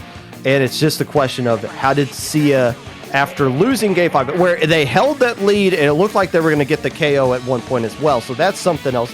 Plus, they reported the score wrong, so they even, in their hearts, believe they won that match. Can they mentally bounce back? That's the question we're going to see here in this best of 5 set. Yeah, I mean, something I'm really interested in is, you're right, they have Myopsidus, obviously, with the longer tournament history and the longer, I think, alpha bracket history just in general out of these two teams. But they're also on very similar playing fields, if not totally equal in experience with this game. I mean, there's no way any of these players have significantly more hours in the game yet. And with that in mind, there's a very even playing field in terms of meta understanding, but now you have to look at skill diff, and you have to look at mechanically who's got the stronger position, and only then I think can we bring mental into the picture. Well, who's been in a losers finals before and who has had this tournament experience? I think Seaya may be in a very good position, maybe just going to show up and prove to be a mechanically stronger. You know, this is one of the few low inks where it's been basically chalk from start to finish. The final 3 teams remaining, Seaya, Myopsidus, and Croutons, were pretty much 3 of the top 4 teams that everybody was expecting to be at this point. And whenever that happens, one of those teams gets knocked out early, and one of the other strong teams went 4-2 and just barely missed alpha bracket. They're in beta right now. But these 3 teams remaining they've survived. You know, they've had the target on their back all weekend long, and they're still the final 3 teams here. So this is that alone is impressive that we're seeing these guys here. But this is a great set that we should potentially see right now. I know it only went to game 4 last time, but these are 2 name brand teams. And I said Seaya was going to be the future of low ink. And we're already in losers finals right now. Myopsidus, the long road they've had to get back to this point. And again, October of last year was the last time they were here. And since then, it's been falling down to beta. It's been falling down to gamma. It's been struggling to make alpha bracket. But they finally back and finally being consistent. The both teams different paths to get here. But they've been doing it with the target on their back all weekend long. Target on their back before we enter the tournament. These 3 teams, especially Seaya, Myopsidus, Croutons, favorites going into day 1. They were in your top 4 teams from day 1 seeds. I think our 1, 2, and 4 seed have made it out this far. And they're your favorites now, all of them walking home with a medal now, but obviously one of these teams has an opportunity to go for gold, and that's all gonna kick off here with game 1 of your losers finals. Rainmaker, Eel Tail Alley. I wish I had more to say about it. No, this is, first off, this isn't mincemeat. But you know what I like about this set? We see Eel Tail first and then mincemeat second. So we'll get to see firsthand how it's just the same doggone map, except for mid is just slightly different. Like, I know we were arguing about this before in staff VC, how like, oh, well, I would like a second version of Mako Mart. But we only got 5 new maps, like exclusive from Splatoon 3 that aren't from the other 2 games. Why is Eel Tail and Mincemeat basically a copy-paste version of each other? Like, you even got them confused last set. Right, but one is long, Popgun. One of them is longer than the other. Oh, okay. No, okay. You're right, though. This raised mid with a bridge over the center, it allows for, I think, a weapon, a favor to these backlines. And I think that's only going to prove itself with time, and I could completely be made a fool of here. But when you have such an open path to try to approach, the highest point on the map, that charger, that Splatling is going to be in such a good position to just say, I see you, and no thanks. Okay, so they pitched it to the developers. They said, we made Mincemeat. Hey, we like that. Okay, here's the other map we made. It's like Mincemeat, but it's a little bit longer. And the minds just explode. Genius. Absolutely genius. Call it Eel Tail Alley. But yes, the little cutout in mid where the Rainmaker is the difference here. And again, this is we're playing everything. The only maps that are banned that we didn't put in the map pool this month are the Splatoon 2 maps. just because we wanted to see some variety. They'll be back in. They'll be back in next month to some extent. We'll try to get like an actual whittled down map pool to some extent. It's going to be, there's going to be a lot of conversation goes in to figure out what the maps are going to be. But at least for this month, we're getting through it. Rainmaker at Eeltail Alley. And looks like everybody's finally into the lobby here. And, I will say this, and I know I'm shooting us in the foot by just saying this. I understand there's been connection issues and things in other lobbies. So far, this has been a smooth tournament. Yes, there's been times where people are like, it took me 7 tries to get into the lobby. Yeah, but matches are still ending on time. And we haven't had any crazy jank happen on stream. And, of course, that's going to happen now. But I can only say up to this point, it's been a pretty smooth venture through this low ink. And I'm pleasantly surprised that it has been. The only thing difference about this low ink from previous low inks is that I was in the staff VC. So I don't know what to say, Popgun. But you know what? Oddly enough, it's always a tradition someone to DC on stream like multiple times. We haven't even had that. Yeah. No, I was gonna say that was my first thought. I don't set. think Inky, our stream producer, please correct me if I'm wrong, but I don't think we've had anyone go. Not all weekend. No, not all weekend.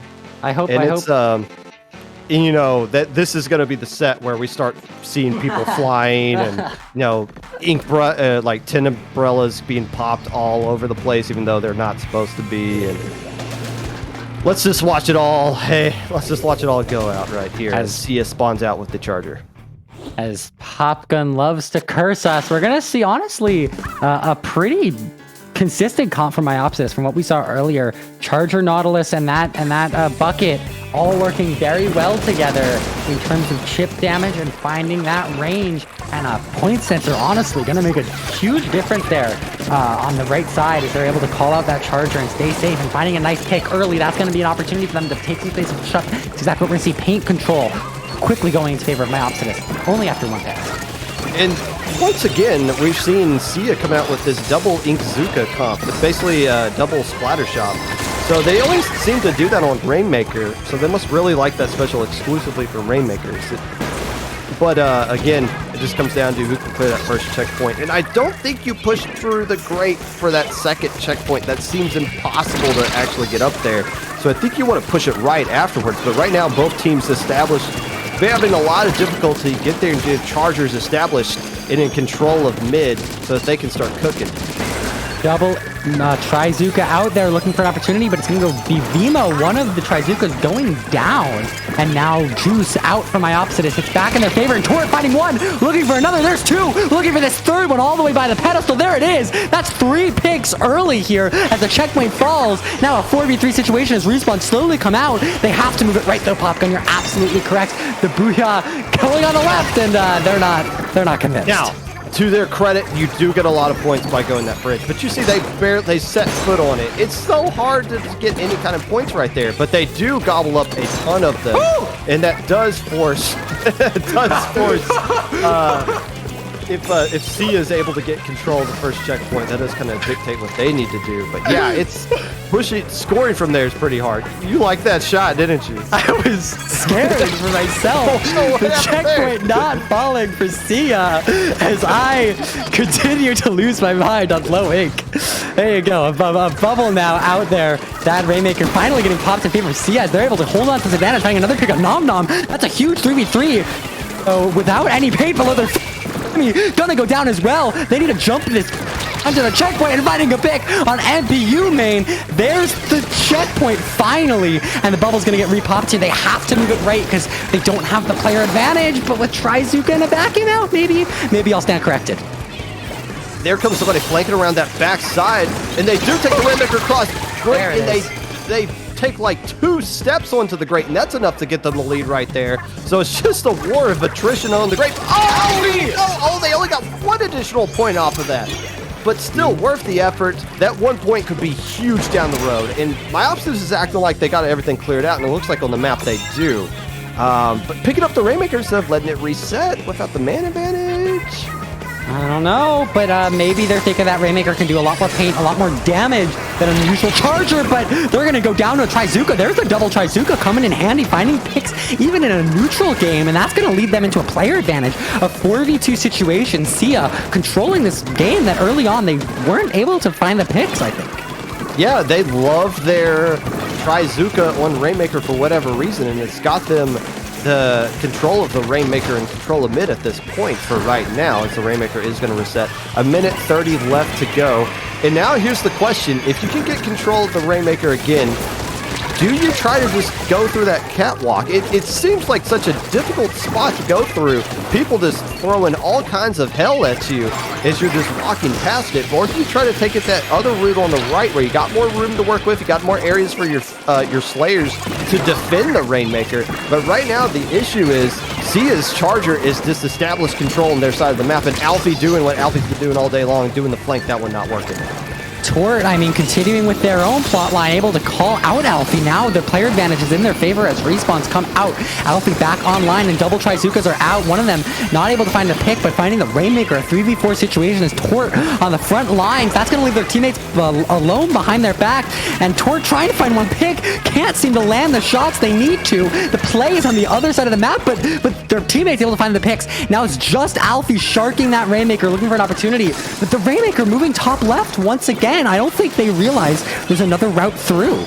Well, all you got to do is just get your players established to defend it, and you can just throw down things as they try to go across there. That juice isn't going to help you either in that situation. The Machine being the last player left alive, it's Nom Nom Griffin, and not backing up with it, holding forward. It's a 1v4. Can they get lead off this early? They could not. Yeah, that was just an attempt at a hero play instead of trying to be a little more patient.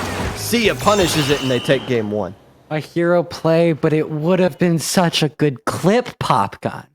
Oh, it would have been so good on How could Twitter. I not think about the content? Right. How can you think about the content when you're in round 6 losers finals and Seaya able to take game 1 in this best of 5? We've seen a lot of very quick game 1s today, Popgun, and that played 5 minutes. That was a full game, a back and forth, and valiant effort from both sides. These teams looking very evenly placed. Okay, look, that's the map, though. We've been seeing this. We go to a different map, and this one's not going to be it. This one's probably going to be more just as competitive as the first game. So, but still, yeah, both teams clearing that checkpoint and just holding forward who can walk across the catwalk area with everything falling down on top of you and get across the furthest. Seaya technically went a centimeter further than Myopsidus, but still, I would like to see more people try to at least think about going to the right side. It didn't happen until Myopsidus finally did it, but it was a 1v4 situation instead of grabbing a Rainmaker and backing up, waiting for teammates, just seeing if it worked. And you know what? They almost got away with that final push right there because Seaya was so used to defending the catwalk. They didn't oh crap, I gotta rotate. That's different. You know, it's funny that you say that these two are going to be very evenly placed. I don't know how well or how confident you are in making calls about map modes. I'm not confident, but I think I can remember all of these. And honestly, I don't see any crazy knockout plays, maybe with exception to Tower Control and Hammerhead Bridge, that aren't huge back and forths around the objective earlier. And I think that is super excited to get to see right now. It's exciting is back and forth.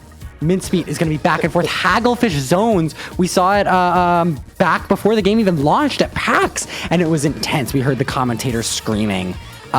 This set is not geared towards anyone's side, especially not without counterpicks. Oh, this is fantastic to watch for sure. Nobody's arguing about that. Playing in it is probably an absolute nightmare, but you and me are... We are not playing in this tournament, so we can sit back and enjoy it. Also, shout out to the raid we got from K-Bot, who I believe was streaming the MKH Invitational. That had a lot of Splatoon celebrities / personalities playing in that. Welcome on in. We are in losers finals of Low Ink. Seaya currently up 1-0 over Myopsidus as we head over to the same exact map with just a different name for Okay, Popgun. Okay, get off your soapbox. Very similar comp, though. Myopsidus maybe proving your point a little bit smaller. Yeah. Though, actually, I think it's exactly the same for Myopsidus, so not convinced that the map difference or mode difference is going to be too big of a change, but it's Tort taking damage early on the far back right. These two teams playing a lot slower than they did last time.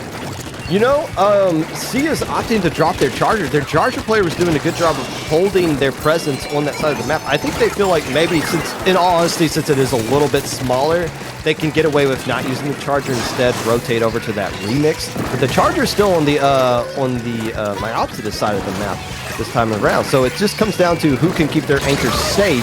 And right now, it looks like Little Timmy's doing a good job of that. Though not wanting to take too much space, just holding this back left area. They don't have a route, though, on this side, and they're going to get called out here pretty quickly. Alfie right behind their back. Neither of them see each other, and Alfie's going to be able to find the pick there. Now finding another one on Tort. That's 2 down, looking for the third. That's a full wipeout. Alfie getting 3 of those 4 picks. Clams being thrown together. They're going to be able to make a ball here. Not a repeat of what we saw at PAX West. No, this is a full push for Seaya. You know, it's pretty easy to do a push when your gal just pops off like that and gets seemingly a quad. But right now, look how quickly they're spawning back in. Wow, they are lucky. They are so lucky to only give up 29 points in that scenario and get a wipeout. Look how quickly they're going back. I don't think you can just force your way back in there right there. Main, MPU main, which doesn't exist in this game. You need to change your name. Trying to poke around on that right side with the charger, nothing there, but still map control goes into the favor of the team that is down right now, which is Myopsidus. Little Timmy now trying to take advantage of what MPU main gave for them, but going down, getting called out by Vimo, not having the paint below them to make anything of it. Vimo trying to do a little bit of what Alfie did earlier, but unable to find those picks on the grates, and it's going to be Myopsidus back in control and taking space, pushing up, but they need to find picks and they need to find paint, and it's not coming out quite yet. The Bia online, but unable to secure a kill quite yet. There they go. Oh, there goes 2 right there. And Alfie's the player you want to shut down. If you can pushes start and end with Alfie when it comes from Seaya, and right now they got to control the enemy plant. Do they have enough claims? They just need 1 more to make a power claim, just 8. But look at the response. Seaya coming back in, getting the wipes they need. Myopsidus just a little too slow on the window that was open for them.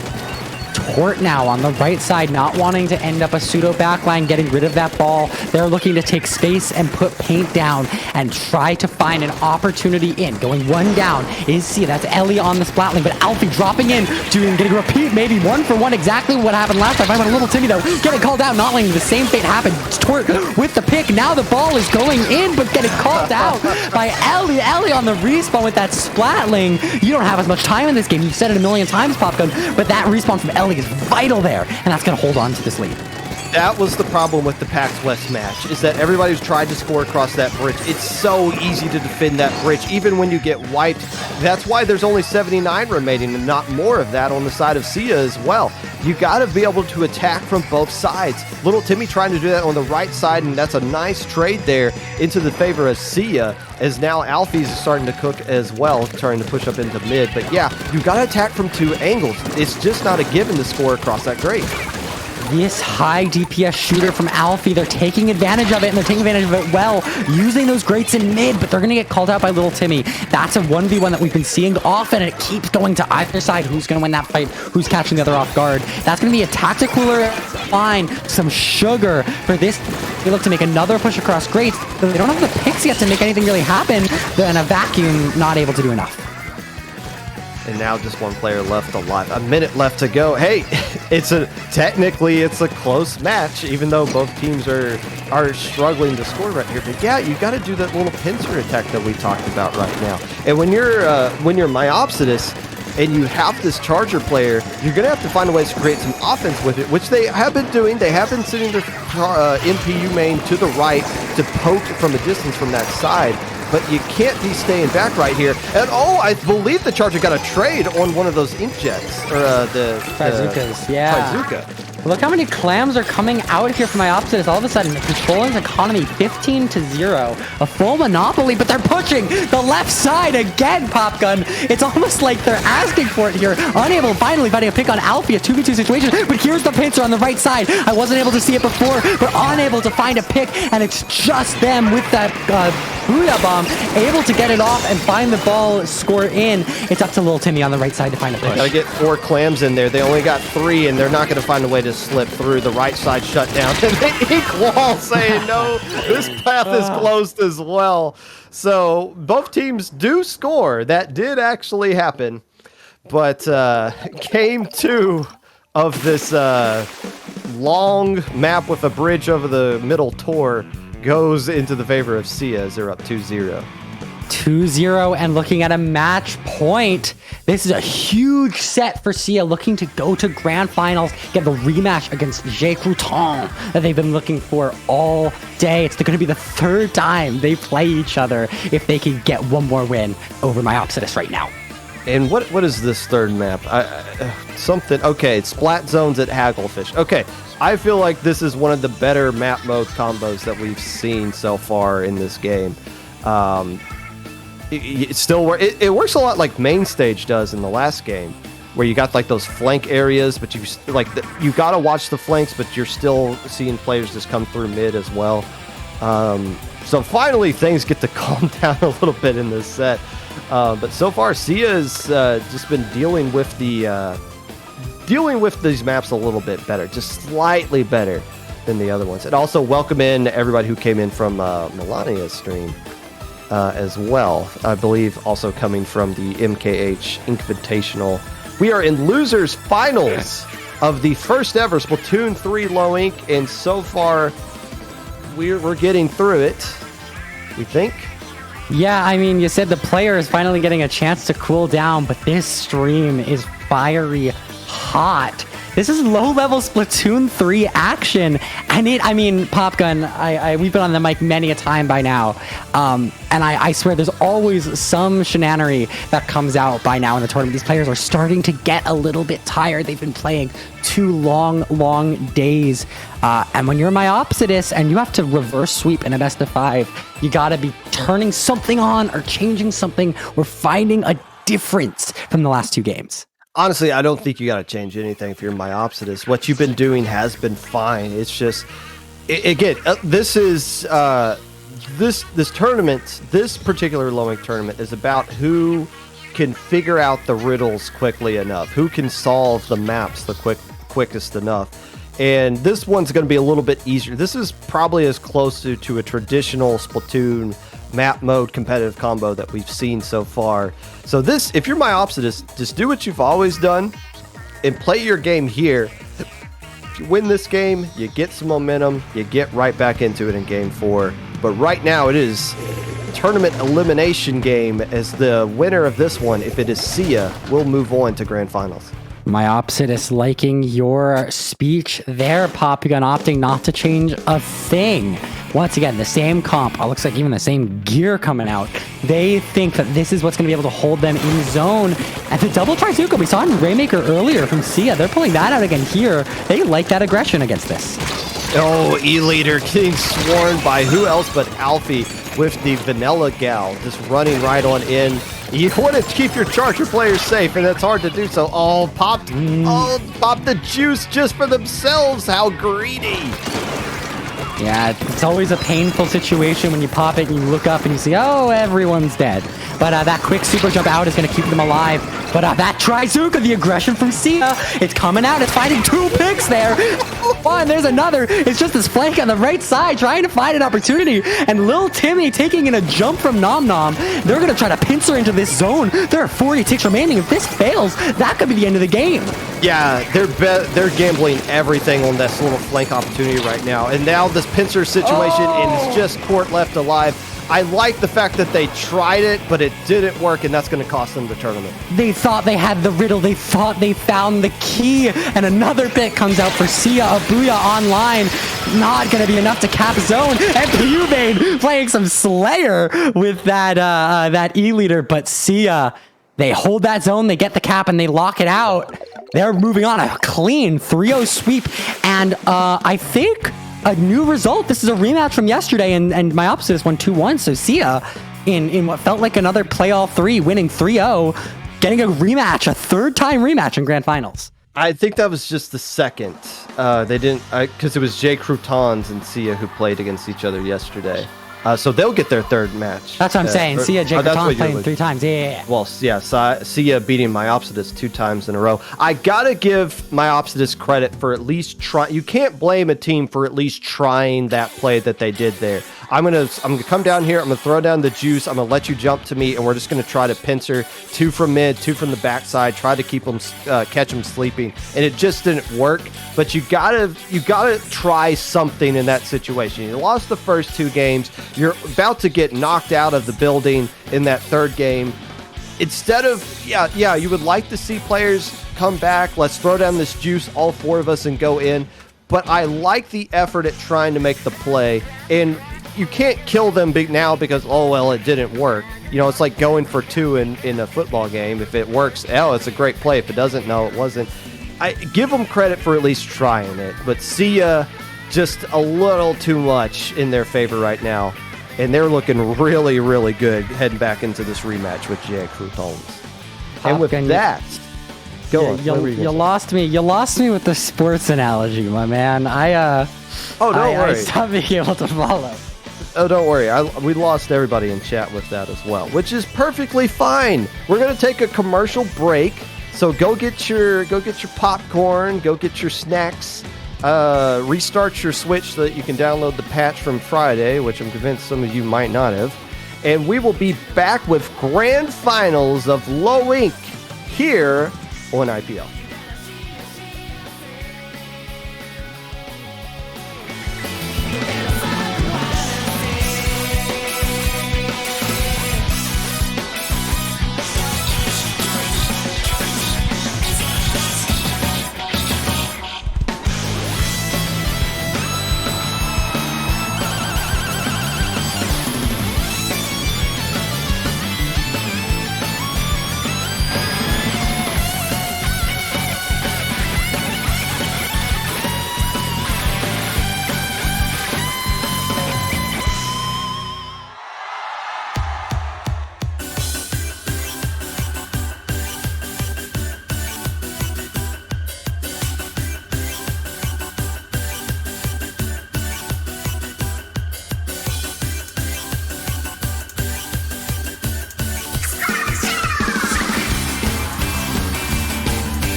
I hope everybody got their snacks because we are back with Low Ink September 2022.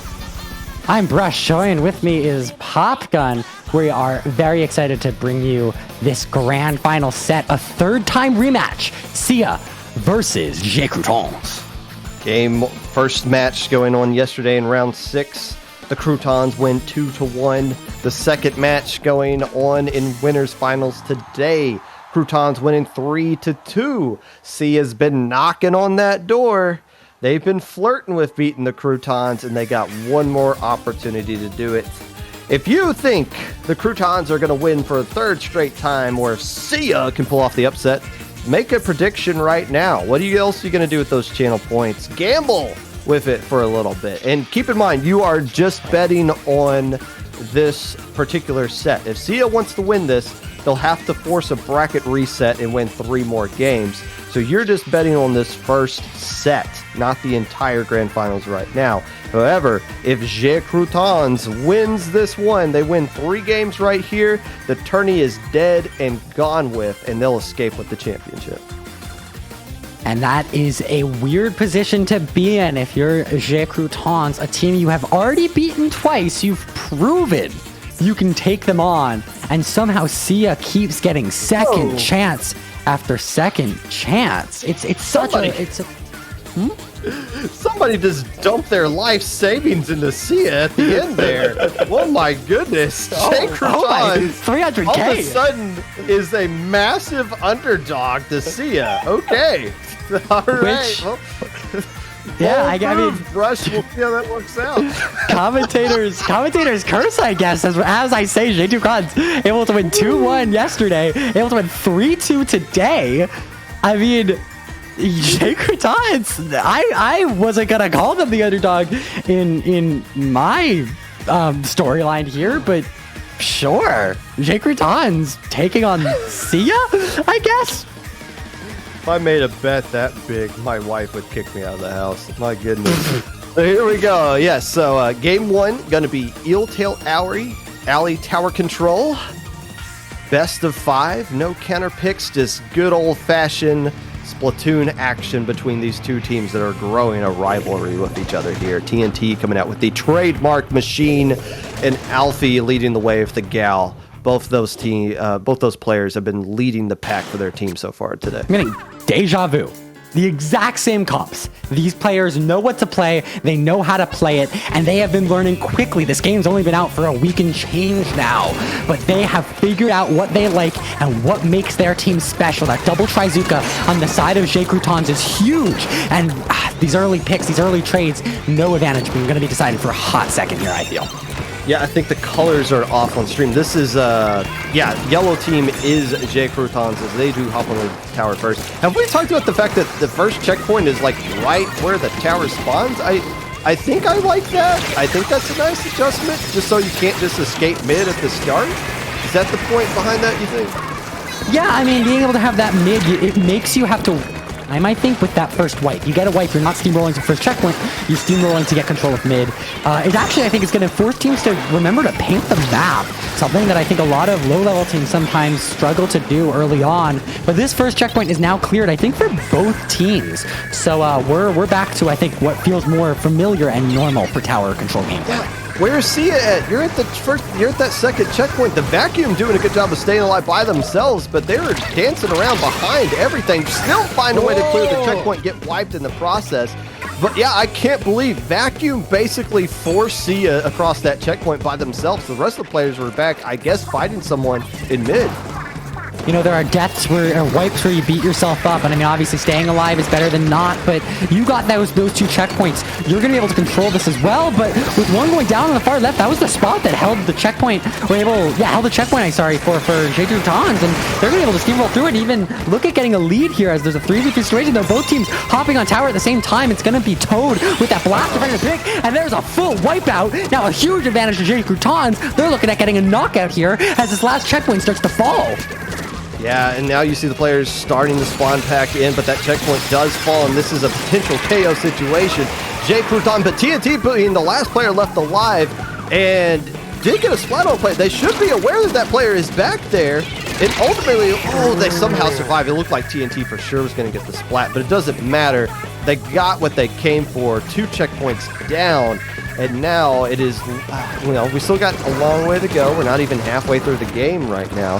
But Seaya's in a bit of a hole, and TNT has been cooking. You see someone pushing up, you know who it is. That's Alfie, though, able to not find a trade, I think. And now a 3v2 situation remains. Another pick comes out for Seaya. Really Vacuum coming out vacuum. around the same place they did before, but it might actually pay off, and it does. Finding a nice pick on TNT there, helping out a teammate with a trade. They're going to be able to hop off tower, and it's Alfie pushing ahead on it, and now not able to find a checkpoint and going down. They're going to be able to push through just about now, but huge fight and a little bit of a dance on tower. Roar, not able to find the pick. Going down, jumps continue. Alfie's the last one up, not able to find a trade. Going down, that push finally ends, but dangerously close to getting through that checkpoint. There are still 2 minutes in this game. We've seen some hero plays going on in this first game right now. Rar in a 1v3 situation, doing enough, getting the trade with the tower and saves the checkpoint. That is critical for Croutons if they want to find a way to hold on to this game. 1:30 left to go right now, and there goes the Trice Inkzuka, able to get a pick onto the Charger player, but still not enough for a man advantage for Seaya to get into at least establish control of mid. TNT going down, Toad finding the Avenge. That's Luna as well. 3v3 situation as mid trying to get established for one team. Timer ticking down, 60 seconds remain, just a little bit more. Alfie though on the back lines finding a nice pick, looking for another. Toad dancing and jumping. That's the new RNG we've been seeing. That's a huge pick for Toad. Once again, Croutons pushing forward, throwing the punch. Roar is roaring, Toad is croaking, and right now, Crouton is making sure Seaya is crumbling right now as TNT able to take this fighter on the right side. Just the whole unit of Croutons playing really well together. And right now, again, they do have the vacuum ready. We've been seeing splats with these vacuums, but we haven't been seeing them hold on. They haven't really been patient with holding on to these vacuums. You got to wait till you get to that checkpoint, and it seems like that's what they're doing right now. Is coming down to Vivo able to get a huge splat on Toad, but they lose control of tower as well. Your Slayers are all the way up. You gotta be pushing the objective too. Alfie's on the right side, but that's not where the tower goes in the snap. And they're gonna be all alone on the right, finally able to push up this checkpoint, looking to fall. 8 seconds remain as the tower player goes down. That's Ellie, no longer up on Charger. Luna though, batting on a tower. 4 more ticks to get the lead. A full wipeout. Seaya coming back and taking game 1 of Grand Finals. And this is what we were talking about in winners finals, right? Both teams being a little edgy, a little bit out of control, a little bit lack of focus in some of those spots. Right there, they started to figure out, all right, let's be a little bit patient with our specials. We don't have to pop the the vacuum so early when nobody's even shooting at us. Let's wait. Let's get to the right spot. Let's pop our Inkzukas in a good spot to where we can arc them and attack people that are going to stand up on top of that left side where they've been defending that checkpoint so well. But right there, a lot of hero plays back and forth, but ultimately coordination is what got Seaya the win in the end. I'm going back to our winners finals. Croutons versus Seaya happened earlier. So many times that set. I'm thinking back specifically to Clan Blitz Museum. It was a game where there was a big push early. We thought that would be it, and out of nowhere, Seaya woke up, got some clams, and got the coordination and found the push. Croutons, we're talking about finding the riddle, finding the key, but that also applies not only to maps, it applies to the opponent you're playing as well. And Seaya has been able to just catch Croutons falling back towards the last second and has been capitalizing so well. Now, Seaya won game 1 in winners finals. It didn't change the outcome. The fate of the tournament went into the favor of Croutons anyways. So Croutons, very experienced in this situation. They've been taking L's all weekend long, but they've yet to be fully defeated. They are totally undefeated as far as match play is concerned. 10-0. Although they have lost games before, Seaya's taken 3 off of them. It's easy to take games off of people, but it's really hard to put them away. Right now, Mahi Resort rearing its ugly head yet again with Rainmaker this time around. I don't think we've seen a Rainmaker KO yet, But if it's going to happen, this is probably the map that has the best opportunity for it, because we have seen one-sided affairs on this map all tournament long. Seaya having quite the uphill battle to go. They're coming from losers bracket, so if they're able to take this best of 5, they have a whole nother rematch versus Croutons to go. But that's still in the distance. Croutons, if they can get back on their feet, get back to a place of stability, they're not even gonna have to think about it. And a little bit of a comp change along with a roster change. Hermit coming out for Croutons. That vanilla shot might be a big change for them. More aggression with that Trizooka as a special. You know, Hermit was using Ink Tank, or not Ink Tank, what am I thinking of? Crab Tank very well earlier in the tournament, but we haven't seen Crab Tank rear its head back in a while. Although the Charger player Bianca able to get a nice flat on Alfie, and that's going to open up the way for them to get the push to this first checkpoint. Inkzuka's not going to land the shot right there, and they do. Okay, that was a little confusing. They do land it as the water level goes down. First checkpoint instantly falling, and there might be a window for him to pop the Rainmaker and grab it and get even more points yet again as 2 players go down for Seaya. Bianca shutting down the flank from Alfie. They're pushing forward. That's set 2 times now. They found 1 pick and just tried to gun it. Not able to find too many points this time. But that's the difference. We talked about respawn time being shorter now. And being able to find the 1 pick and just gunning for that first checkpoint, that's what's going to give them a huge advantage. Croutons taking the lead early. Again, acting as if it's their counter pick. Yeah, taking the lead early, but this is a good stop for Seaya. 40 points remaining seems not that big of a deal on a map like this. Obviously got a full checkpoint to get across, but it's not, we haven't seen a lot of difficulty in anybody getting across that first checkpoint, so this feels a little bit more like traditional Rainmaker we're used to seeing, where it's still anybody's game, just because it seems so easy to get points on this smaller map. Wait for the player advantage and wait for your specials. Seaya popping popping Trizooka, and now with that vacuum ready, maybe looking to make a move. Ellie has to find a pick with this Charger on the right side. They've done it once, they can do it again. There's a pick though from their teammate. Just Ellie alone, now a 4v2 situation. Alfie pushing all the way to the front line, trying another one on Hermit. Just Bianca with that Charger. Alfie looking for it, hoping for it, not able to find the pick, but that checkpoint's gonna fall, and as you said, anyone's game still. They finally took care of Alfie as well. But did Alfie do enough with this ink? Oh, this vacuum being used to just kind of guard the inkjet right there. And they did tie. They did tie right there, but Ty goes to the lead who has it first. So for at least right now, at least for the last few frames, TNT, can they do enough to guard it? They cannot. So lead falls into the favor of Seaya. But yet again, we're not even across the halfway mark here.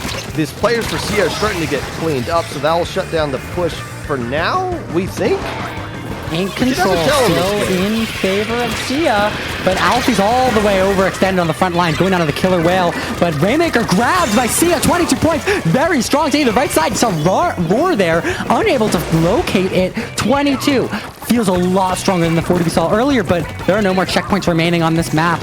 This could be a huge push from Croutons if they can find the advantages.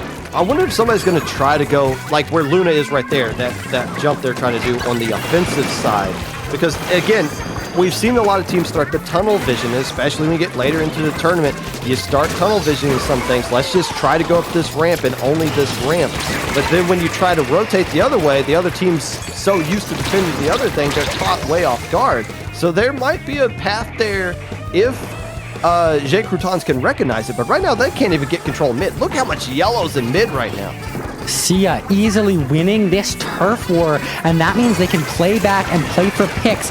Finding a nice trade on TNT there on the far left. That's a main slayer down for Croutons, and finding another one though with Killer Whale. Croutons down an advantage, looking to find some paint down. The Trizooka's coming out very early. That's the loss of a defensive special. But players are back to being even, and you need to find a pick here if you want to make a move. TNT taking another trade on the far left aggression.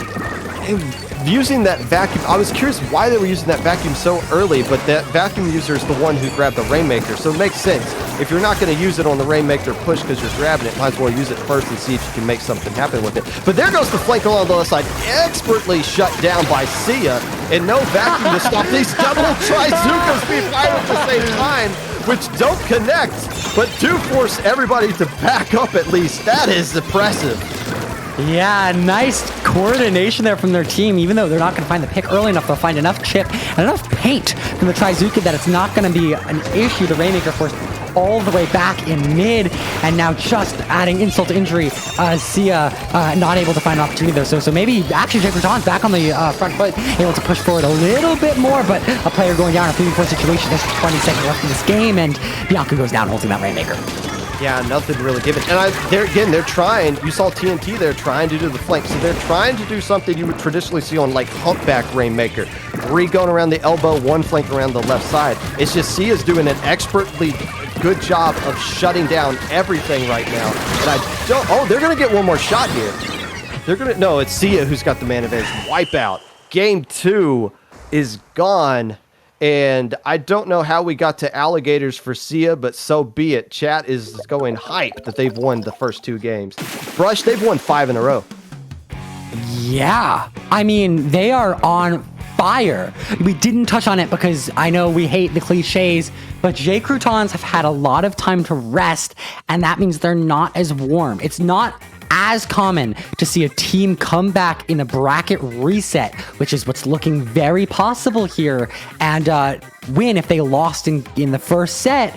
But Croutons taking all the time they need to maybe get those hands working again, okay with losing the first best of 5, giving us some more content here on stream. But first they gotta look for a bracket reset as we go into a game 3. I just recognized their logo does have a little alligator, a cute little alligator on it as well. They're chomping on some croutons right now. But no, if you still compare the games, let's see. They're now tied with each other per games that they've won. 5 and 5 each across this weekend. So this is game 11 between these 2 teams. And we still got a long way to go here. Either a reverse sweep's going to come out from Crouton to force a game 5, or we're going to see a bracket reset with Seaya and Clan Blitz at Scorched Gorge. And I gotta tell you, if Seaya comes back out with the juice they brought last time, and the Croutons don't, that was the difference last game. It could be the difference here as well. Scorched Gorge, though, we saw it on stream earlier. It was a map that favored a lot of aggression on the lockout, but that was zones, and we're moving to Clan Blitz now, and that's another thing from these teams that has been very held to the last minute. I think every game we've seen Seaya win on Clan Blitz has been a last-minute push to win the game. Well, especially that game 1, that tower control. It's just, you get the kind of belief. You know, there's sometimes where you play a game where the game is still going, there's still timer up, but you just feel in the back of your mind, we're just going to lose this. Like, can we just get these 4 minutes over with? There's no way we're going to win this. Seaya doesn't believe they're going to lose at any point.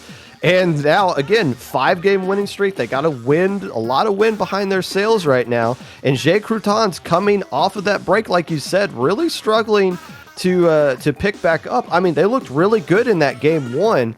And game 2 probably was just a bit of an awkward situation. But if they lose this one as well and force a bracket reset, there's going to be a lot of momentum going into the favor of Seaya, as they do not bring the juice this time around. They're sticking with that double Trizuka. Crouton sticking with the roster change, but Hermit moving back to that crab tank. I think very fitting for their name on the Splash-O-Matic. Another frontline high DPS Slayer, but maybe the difference in range can get something going for them as they look to break out of mid. Yeah, Toad's been doing very well all tournament long with this range blaster as well.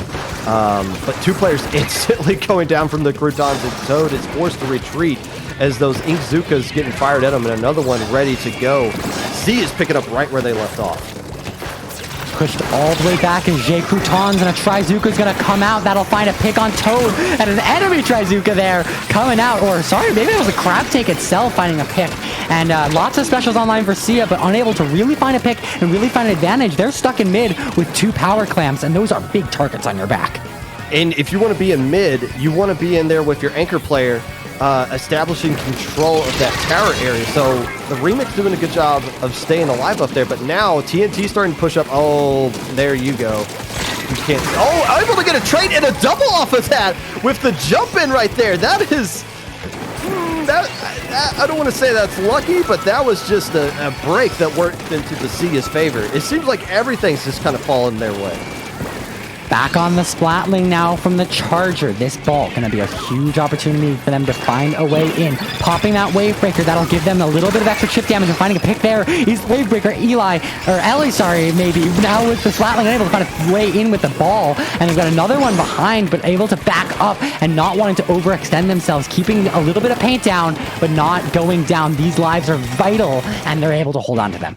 You know, technically a tied game right now, map control in favor of nobody at this point, but Seaya's getting the more opportunities. They're knocking on the door to score way more than the Croutons are, and it just comes down to these little 1v1 fights right here. More trades coming out and just more things working into Seaya's favor. But right now, finally, I was about to say, finally a situation where Croutons was going to be pushing up because they got the right splat right there. But then the Splatling player here able to get a fall off and neutralize things again. Look at how Seaya is rotating around the map to help each other. You see there on the far right, Alfie going off, but not without Ellie on the back lines, able to support them. A 4v3 becomes a 3v2, and trades are going to be super helpful here to see as they push up, Clem's thrown all the way around. No one really knows who's going to make the ball, but Vimo able to dunk it, and Alfie able to get a couple more clams to follow up. 2 minutes remain in this game, and the first push finally going. Seaya able to get all the way down to 68 with more clams coming in soon. You make the power clamp. No, you make the power clamp. Guys, we don't have time to argue. This might be the only opportunity we get the score, and now they get wiped, and look how quickly the Croutons are rotating around. They don't have a clam yet, but TNT's already taken the fight with a Booyah Bomb here. This is a great opportunity to score and get lead. They got a lot of clams and the Mercy to work with as well.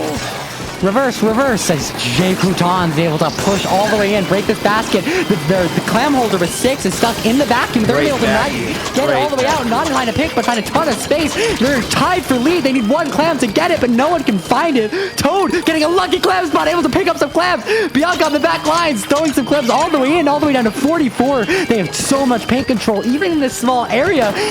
With this blaster completely dominating this top ledge, clams are continuing to, and TNT with another ball looking to make another big play. 15 points remain. Croutons back in this set. The more things change, the more they stay the same. It doesn't matter how well your push is. You can't end it with a wipe, and the Croutons punish it, but they wipe on the flip side as well. Able to come back in. That's a great shot and a great trade by the Charger player right there, but look how quickly they're able to respond and pop the basket yet again because they got wiped in the process. In the situation here, a lot of clams being built up by these double splatter shots, but TNT getting a nice trade as well. The trade's working out into the favor of the Croutons, and it looks like they'll hold on to their lead here. 35 seconds left to go. 35 seconds is not where you want to be if you're Seaya. You try to get a little bit of that reverse action, but not able to get the same punch that Croutons had. And Croutons, they don't even need to push into mid if they don't want to. They're doing a great job just holding defense, saying, you got to make a ball and make some specials and then walk into ours. We have a crab tank ready, and you're overextending, Alfie. Look at that. Though, with Trizuka online, able to find a pick there, a 3v2 situation is on the field, and Seaya looking to make an opportunity happen. Yeah, they don't have to go mid because they have their Charger players set up on their own personal snipe that can just deny anything coming across here. And now, no real specials to work with. Wavebreaker is not a offensive special. They don't have Inkzukas online, and we do see the overtime timer this time around. Nowhere to go, and they're just going to have to try to force through all of that nonsense. It's not there. The Croutons find a way to win one game in this first set, and they want to try to end this tournament before it gets reset. They do, and this is how you do it. You have to start with one. You got to get 2 more. They are still on match point against Seaya, but they're lucky. This event, there are no counter picks. We've talked about it before, but that means that you're not playing in to Seaya's hand right now. You know what is coming up. You've been thinking about it all day, and now you have to execute. You talked about the riddle earlier. They have to have an answer by now in this event. Bianca played really great that game. We don't really get to see the official stats, but you can just tell just by watching it, the plays they were making were critical, especially on the defensive end. Again, when they had that huge lead, you don't have to go to mid. You have a great spot right there for your charger to camp up and just kind of dominate mid from your side of the map. Plus, popping the vacuum in a great situation while you're pushing. It's a great special that works defensively and offensively, allowing your charger to get involved in the offense. Especially with something on Clan Blitz. You don't traditionally see chargers on Clan Blitz, but that vacuum has a lot of value in that as well. So great play there from the charger player. And as much as people are pointing out chargers kind of broken, charger players have always been playing extremely well in low ink, even when they were getting missiled and armored to death. So you're going to see even better charger play coming out going forward. Smart plays there by Bianca. Croutons able to take that seed of doubt and throw it out of their garden. They're looking to try to take some splat zones action. We've seen control of zone and get strong lockouts before, but they know they have an uphill battle. Game 5 in this set. Eeltail Alley was also our game 1. So Seaya has a huge... I just do what I'm told, Popgun. They have a huge advantage here, having already won it once this set. Good. Let's just win this game 4 and go into the bracket reset. But let's not pay attention to that. Anyways, here we go. Mincemeat. Mincemeat clams. No, this is zones in Mincemeat. Okay. Game 5 is game 1, Popgun. This is game 4. Hey, we're in game 4. We'll worry about game 5 if it happens. We're going to do some Mincemeat metalworks here. Croutons down in the set, but finding a pick on Alfie. That's a huge pick. Alfie's been opening doors for Seaya all day long, and TNT doing the same for them, but ultimately not having the player advantage after all the trades go down. Just popping a crab to hopefully find an opportunity, but a huge pick from the charger there in the top right. That gives a big lead to Seaya, and they have 3 specials. They didn't even have to pop them to get control of this zone. I don't think they recognized that TNT was right there, pushing up a little bit earlier than what they should have, and because of that, Seaya doesn't really have control of things just yet. I mean, they do have control of zone. Wait, I'm confused. How do they still have control of zone right there? TNT got a double, right? TNT did, but Seaya in the right spot at the right time, and TNT not finding the picks on zone. A boot out though for Croutons, and that's gonna not able to do the support they want and find a pick or displace Ellie with this vacuum on vacuum action, but theirs is gonna be victorious as it looks like oh my gosh, I forget their name. Bianca going down on the far right with that charger. Now a huge player advantage and 20 ticks remain for Seaya. They're looking at denying the bracket reset and going straight to it. 15 ticks remain. We're only a minute and a half into this game. That might do it. But now here's one final push coming out from the Croutons. It's not going to be enough. There it goes. Seaya. Bracket reset. 380,000 channel points on the line, and the payout is 60K. So we're making some money moves here in this. And for the first time all weekend long, Croutons take an L. Yeah. I mean, the first L, and it's in grand finals, and Seaya can't get enough of Croutons. They're going to be going into their 4th set against them all tournament long. That is bizarre. That is so rare. And you know what? Now that I think about it, that was game 1 of winners finals too, wasn't it? I'm double checking. Where is winners finals on this map list? I don't see it. But I feel like game 1 was Splat Zones at Mincemeat, wasn't it? And yeah, it was winners round 4. So that was the same game. And remember, Seaya won that one in dominant fashion in like a minute and 15. Then same map, same result this time around. Seaya's just really good on that map mode in general. That was a game that Croutons was going to struggle to win anyways. But now we're going on to a bracket reset, and all the maps are fine in the bracket reset. Don't pay attention to what game 5 could have been. There is no game 5. It never happened. We're moving on. It never was going to, because it looks like there's a script and someone bet 300K on it last set. But they're going to be victorious as we go into this bracket reset. J. Croutons now somehow, despite having a 2-1 set victory win-loss against Seaya, they're fighting the odds, as it is difficult to win in a bracket reset when you were from the winner's side. It's all going to come down to how they deal with adversity, because this is the first time they've dealt with it all weekend long. Their first loss. They are now 10-1 per matches, and this is a team they're very familiar with here. What, 3-8? They played 12 games against each other, right? Yes, Yeah. 3, 4, and 5 total, so that's 12. So they've been playing, they know each other pretty well at this point. So you don't have the advantage, oh, we beat them before. That advantage is gone. This is going to be a good final set here. Again, it's just best of 5, and this is where your channel points come back into play. And wow, 400k. Oh, I can't believe there's 400K. that much money to even going around to predict, or points at wild. least. This is points. Popgun, Playing for fun. here's a question for you. Are they going to exit this tournament unlucky lover or unlikely lovers, some Hallmark style, or are they leaving sworn enemies? Unlikely lovers, sworn enemies. How does J. Croutons and Seaya continue their relationship after today? What? When you play this many games against a team, are you besties or are you enemies forever? I mean, there's no way you don't leave feeling something about the other team. I don't know. We'll see how this set goes. I mean, that's not a question I was just expecting to get here today. I don't know. Well, I'll DM them afterwards, whoever wins, and be like, hey, how do you feel about the other team? You guys want to like hang out afterwards with that? Look, it's the opponent. That's all it is. It's not the friend. Right. It's not a friend or an enemy. It's the opponent. Right now, both teams want something, and the opponent is trying to take them away. You know what, Brush? You know who's going to win this one?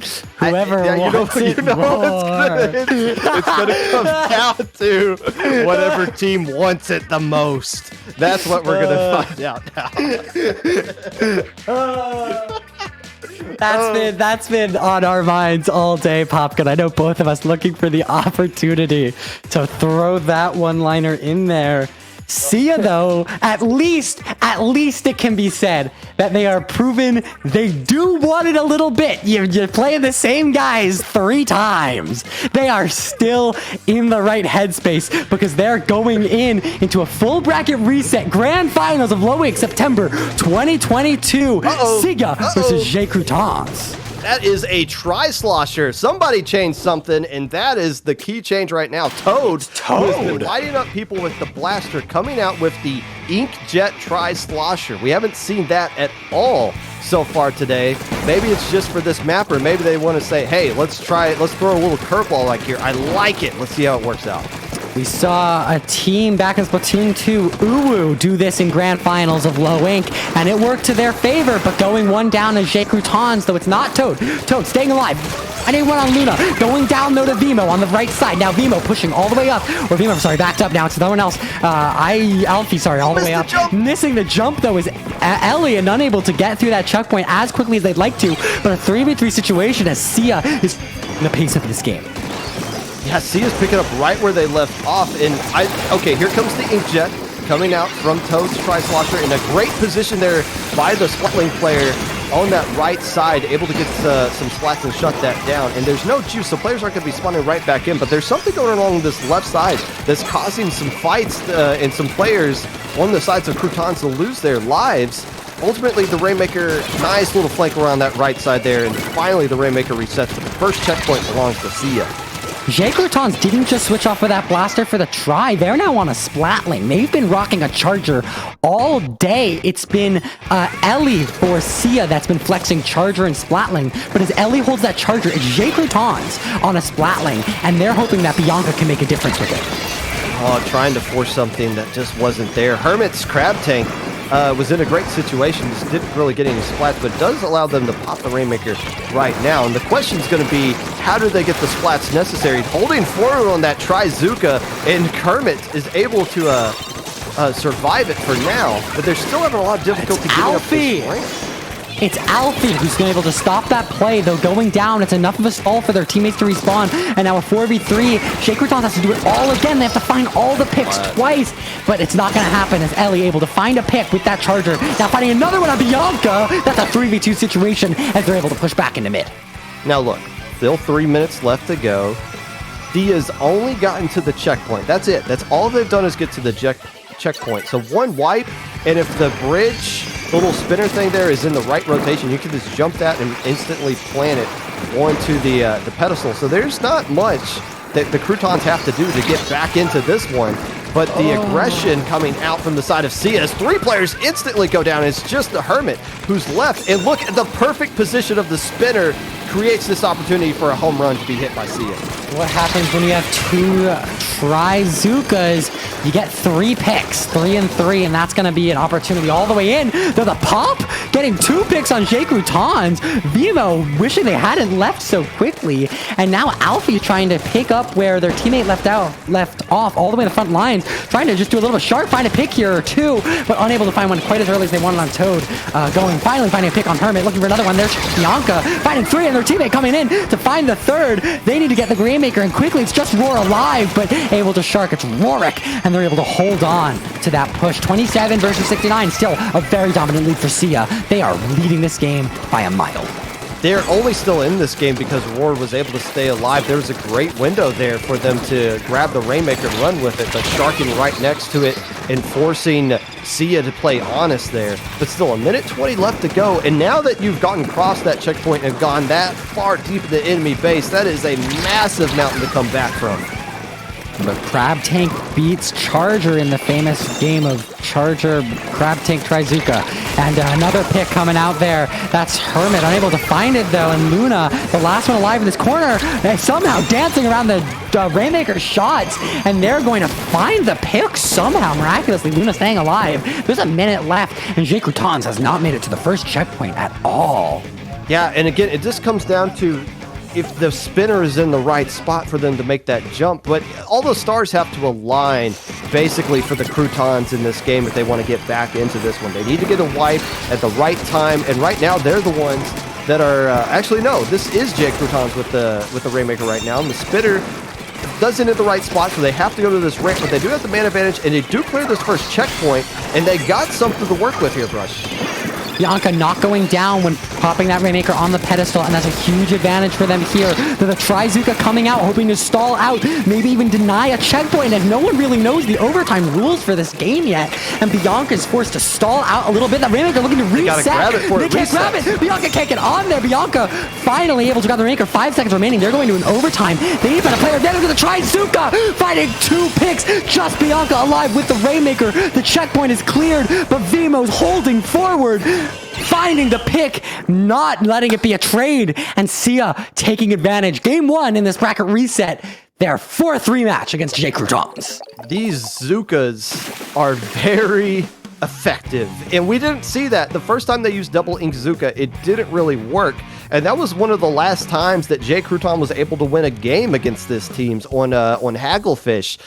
But ever since then, they've dropped the juice, and they've been sticking with this double ink Zooka for tower control and for Rainmaker, and it's been very worked out well into their favor. I don't know. I don't think double ink Zooka is going to be like the quote-unquote meta going forward. But for Seaya's playstyle, it works out really well. It's a special that's been doing a lot for them offensively and defensively.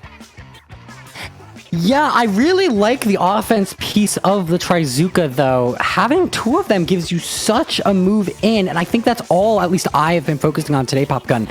Though I'm glad you bring up the defensive, because, yeah, getting that free double there on defense, we saw at the very end, that just denied overtime. Having the other one to stall out that checkpoint, that denied normal time, regular time, push. So, an insane gameplay from Seaya there, and understanding what special combination they're going to like and work, and I think they've been running it all weekend.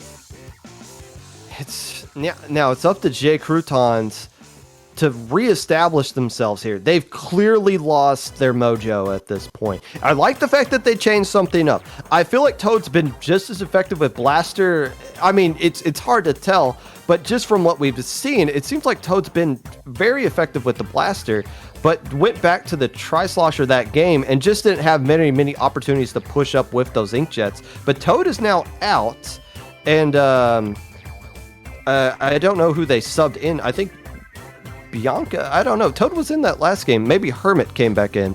Wait, no, Hermit was on the TNT was gone. They sat TNT. They set TNT? I didn't realize that. That's TNT's been playing effective all day. Yeah, that machine pick we've been loving up here. So here we go. Maybe this is the change they want to go with. Again, the good news about Croutons is that they have a deep roster. They can rotate players out. They have a lot more strategy that they can work with here. So they have a lot more pieces that they can put in to try to fix this puzzle and get back on track, but they're running out of time. If they lose one more game, it's tournament point in the favor of the underdog, Seaya. The underdog Seaya with a insanely dominant channel point lead, 467,000 points to a meek 82k for Croutons. An underdog with a huge amount of support coming out in Twitch chat. An underdog who has, it looks like, become the favorite in this event. But Croutons, a team that has beaten Seaya twice now, they know what they to do, at least in theory. I don't know where Seaya woke up. What part of today did they flick a switch?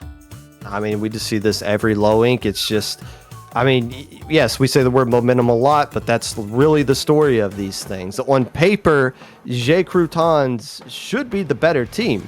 They got a lot more hero plays in them. It really just comes down to the coordination, honestly. Seaya's been playing as the more coordinated team in this set. And again, we were talking about that in Winners Finals, both teams playing radically out of control. Seaya's been the team that's finally settled down and started playing competitive Splatoon.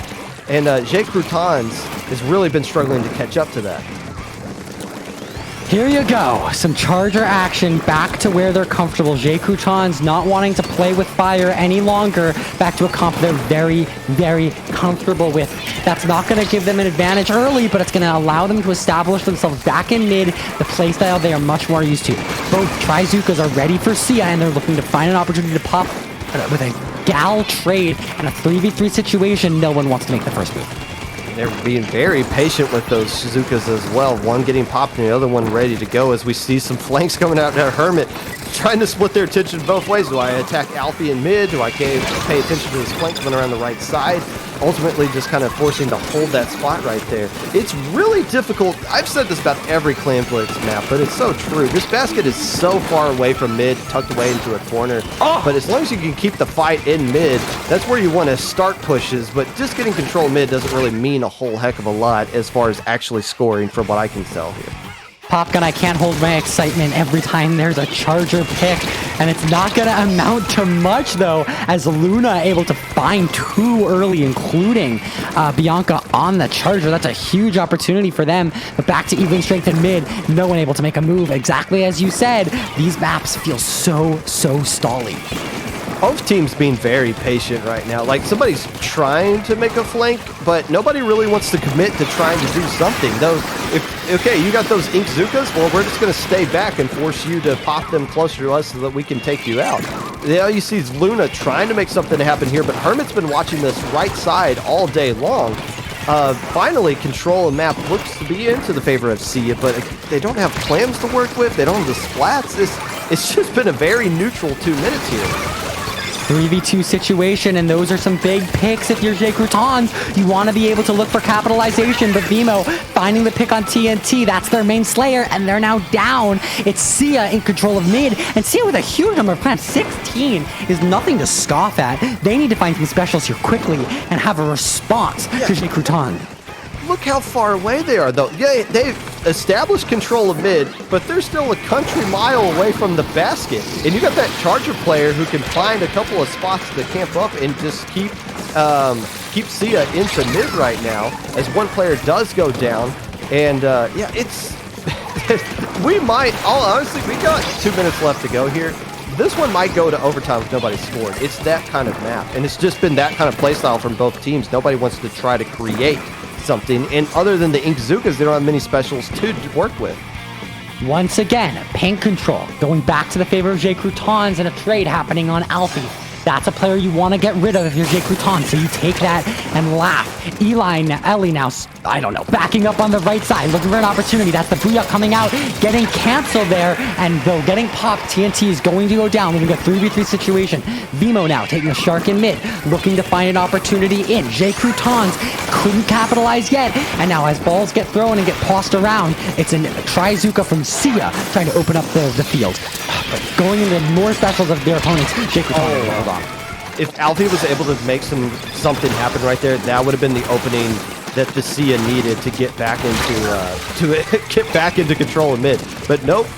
Right now, okay, so here we go. Finally, Croutons starting to push up deep into the enemy territory right now, and they do have the clams to work with. But great defensive play from the anchor player, able to take care of that one player, overfeeding, trying to overfeed the vacuum. Do us enough. Is that? Oh, finally, there's going to be some scoring going on. Whoa! This might be the game. And Clams to follow. 68 already on the board. Clams spots coming in on the left side. Hermit trying to hold some space, but that's what Clams. Booyah though coming online. That's a 4v3 situation with 5 more Clams getting thrown into the basket. There are 45 seconds left of this game, but trades everywhere. That's going to be an advantage for Seaya. But yeah, Croutons able to back out, play some more back on their own terms. And 47 is a big push for a game whose pace has been stagnant. That's it. This game's over. That is, like, all you got to do is just sit back and this is just like the last Clan Blitz game at the Gorge. You got the lead you need. Keep your charges safe. That charger doesn't even have to go anywhere near mid. There's plenty of spots to camp up on your own side. I think this is over already. 15 seconds are remaining, and Seaya doesn't want to let go. They have a Trizuka ready and a Splatling player who's hungry, but they can't seem to find a pick. Taking a trade on the right side, though, is Alfie, and now it's the Charger doing a little bit of a dance, watching this right side. Overtime's going to quickly be over here, though, with a Trizuka out. And yeah, Seaya not able to find a path in. A 2v3 situation, but that vacuum going to be enough just to stall him out here. Unless Vimo opens the basket. I stand corrected. They have so many Clams. A 3v2, a 2v2 now. Ellie's on the left side. They go down. It's just Luna alive, able to pop the basket, making me look silly. But still, it doesn't look like they have any Clams to end it up. Croutons taking this game, though, making me look bad last second there. That was a bit of a glitch in the Matrix. I don't know how. I think they just popped vacuum, and that's the counter to vacuum. It's like, all right, you're going to use that. I'm just going to ignore you and swim past. And not able to get the pick, but still, yeah, it wasn't as easy as I would thought it was. But still, this is look, that was the last Clan Blitz game of the set, of the whole tournament, right? Let me just say this. I'm genuinely scared about the future of Clan Blitz and competitive. There's just... These maps are just so difficult to do anything on. And I know it's low ink and, you know, we're still a lot of top level, high level players haven't really cracked these tournaments, these maps in tournaments yet. But it's so difficult to score where it just feels like, oh my gosh, the basket popped. How did that happen? We're going to get going here. Continuing in this set to Splat Zones on Mahi Resort. I don't know, Pop Gun, refresh my memory. I don't think these two teams, despite all their matches together on stream, have played this particular combination yet, have they? We've seen this before, and we've seen Seaya win here on tower control. Not against this team in particular, but I can't remember that. It's these guys have played a lot of sets against each other. But here's the thing. This map, again, like so many of the other maps that we've seen come into this game, are anchor-centric. If you can keep your anchors safe. X-Splosh is really good here, but we're not going to see X-Splosh coming out from either teams. But I believe if TNT can find a way to get settled and start abusing the machine on a map like this, and there we go. It's time for some shenanigans, Pop Gun. We've had far too smooth of a low ink for this to be the end of the set, huh? Okay, so what happened? Is that on the game's not actually going on and we're not seeing it, right? Like, so that's a DC across the board, I'm assuming. So we'll get that one back in there. Let me hop into the chat and just make sure there's nothing shenanigans going on there. But hey, honestly, I think we're lucky that we came out to this point, and that's the only thing that's happened. And at least it just happened before the game even started. So we're going to get the lobby back up, and yeah, the teams in chat are recognizing, oh, hey, that was a DC. Yep. So we'll be right back. We'll get that one going there, and we'll get things going as we see fit. Popgun, it's been a long day of Croutons and Seaya duking it out. I wish there was more to say about this matchup, but we're at a point now where these two teams know exactly what's going to come out. These two teams that it's possible didn't know each other well before yesterday, but have their opponents' weapon picks and rosters tattooed on their hands at this point. Well, I mean, yeah, there's unless the Croutons decide to do something different, we're not going to see anything weapon change wise. The Seaya's locked into what they want to do. They're not letting their opponent change their comp. They're dedicating themselves to this double Inkzuka weapon play, and it seems to be working out for them really well. And it's interesting because they were using Inzap before. They were using the juice and using it very effectively. But I'm genuinely surprised we have not seen more juice play come out from either side. And you would think, oh, if we need to make one adjustment, that would be the adjustment we need to make. But I think everybody's just kind of set into what they want to do at this point. And Toad coming back in, I would assume Toad's trying to use Blaster here as well at Mahi Mahi as players are slowly getting back in. Hey, this welcome to Lowing. Things like this happen. A little bit of issues getting things going. It's nothing new, but that doesn't mean the game. Before anybody goes off on a tangent about how this game is bad, like we've had things like this happen in Splatoon 2, so we're just fine. We're just fine here. We've had much worse. We've had worse. Splatoon 2. Yeah, I mean, I feel like Toad pulling out that Tri-Slosher was one of those self-doubt moments where you're like, I just don't feel like I'm succeeding. I need to try something new. Whoa. And very quickly though, I think it bit them back. And I'm with you. I think Toad going back to that Blaster would not be an unusual pick. I don't think it was a self-doubt kind of thing because that Blaster, again, from what we've been seeing of Toad, has been very effective.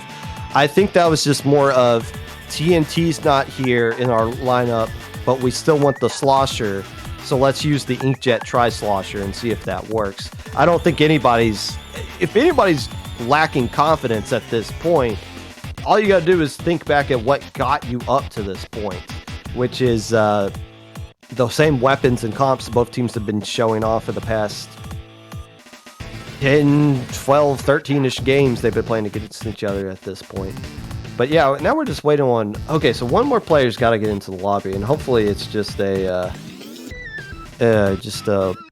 going to the shop to get a new weapon or something like that. I don't know, and not like a connection issue thing. But hey, while we're waiting for this to happen, let's go ahead. Can we go ahead and plug SAC? Yes, let's. And get that out of the way. Do you have that up? I do. Hey, y'all, are you mid-level? The Splatoon Advanced Circuit single event is a chance for you and your team to test if mid-level is where your team belongs. SAC follows the same banning rules as last season, meaning that +2 and above players are not eligible. If you're a player fighting to stay in +3, or if you're unsure if low ink is the right place for you, this is the tournament to test it in. Also, we're looking for staff applications. If you're interested in TOing, SAC is a great place to start. You can find out more about what SAC is looking for by applying at IPLABS, that's iplabs.inc/help-us. Hey, a lot of new people joining the scene with Splatoon 3 coming out. If you have an itch that you want to scratch in TOing, this is a good place to start. IPL is a great organization to be a part of. We would know, we're obviously a part of it, but don't shy away from an opportunity to grow as a TO. Well, it's a great place to start as well. All the players are now loaded into the lobby. Now technically we didn't see what the weapons were, so I guess if they wanted to change weapons they could. We wouldn't know either way. But this should be a quick ready up, and we'll be going into game 3. The score tied 1-1 in this bracket reset. Seaya won game 1. Croutons won game 2. The first one to win 3 games will be crowned the first ever Splatoon 3 champion of Low Ink. Low Ink has been going on for a while, Popgun. I find myself scrolling the Hall of Fame, all those winners. That website launched fairly recently. And these teams all want their name in first. It is a rite of passage in so many ways to be a Low Ink winner. And it's all going to come down to this set as we enter game 3 of Grand Finals, a bracket reset where Seaya and versus Croutons playing their 4th rematch. There's the blaster from Toad. The same blaster they've been using on this map. They like to use Zipcaster here and be very aggressive on the enemy side of the map, sliding up through there like the spider squid they can be with that thing. It's good to see Luna Blaster being used. I like the kit with it. They've only been giving Zipcaster to melee kind of weapons. So it's good that the short range Luna has something they can work with as well. As right now, the opening push going into the favor of Croutons. Early picks in their favor, and they're going to be able to follow that up with one on the backline. Ellie now with one in the top left area, trying to hold on for dear life. If they their roar is going to be leaving space for their opponents to push in, but 60 ticks slowly getting ticked past as the 1 minute mark comes quickly. That's the water level dropping, adding more space for Seaya to push back in, but finding a pick there on the top left. That's Roar able to hold on for a super long time. Now there are only 40 ticks remaining. They're looking to have a 1-push KO as Vimo X goes down, it looks like to a water. This is the first time we're seeing Seaya being pushed back in this set. And Croutons looking just as strong as they've always been. 2v2 situation with the zone on the line here. TNT, not the player you want to see still alive in zone as players are starting to jump back in. Bianca not doing enough to hold on as the zone finally does fall back into the favor of Seaya. And they're going to get a whole lot more out of that. Oh, have a drink of this soda, Alfie. I'm out. Woof. You know, Bianca wanted me to scream again, looking for that fall-off charger shot of the person falling through the air, but it's not going to happen. And Croutons are actually going to be able to find a pick early on Luna in the bottom right, and miraculously find a cap from the left side. That's them taking advantage of all sides of this map as they end up in an equal player situation. Now now still equal, as they have a special advantage. Toad, though, unable to get out with that Luna Blaster, just one alive, and it is Ellie as they run away for dear life, going down. That's a delayed wipe in favor of Seaya. Nowhere for you to go right there. But again, here's the first legit lockout situation for Seaya. Croutons do a very good job of lockout, and a lot of specials being popped early. Oh, I thought they were going to jump off, but no, they're doing the Zipcaster. So the Luna Blaster working around the right side where the rest of the Croutons are attacking from the front. The Luna Blaster does get taken care of. Alfie as well. And we got a 2v2 situation for the zone. Penalty points gone. If they could find a way to get back control of zone, they might find a way to get lead right here. Vacuum popping its blast onto the zone. And right now, the man advantage still in the favor of the Croutons as they finally stop the bleeding.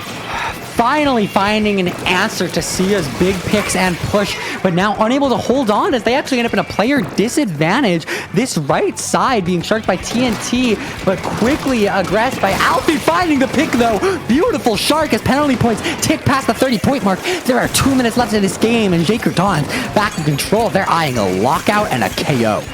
Yeah, Croutons is doing a better job in the lockout. They know how to hold on to their specials a little bit longer. Seaya being a little lack of patience in firing their things, but right now they're trying to bust through this Crouton defense, getting sucked in. Oh, a little bit of a misplay right there. That is a delayed wipe. And finally, Croutons has everything back that they lost previously in the set. They needed a breather. Apparently, maybe they pulled up some maps and started drawing lines.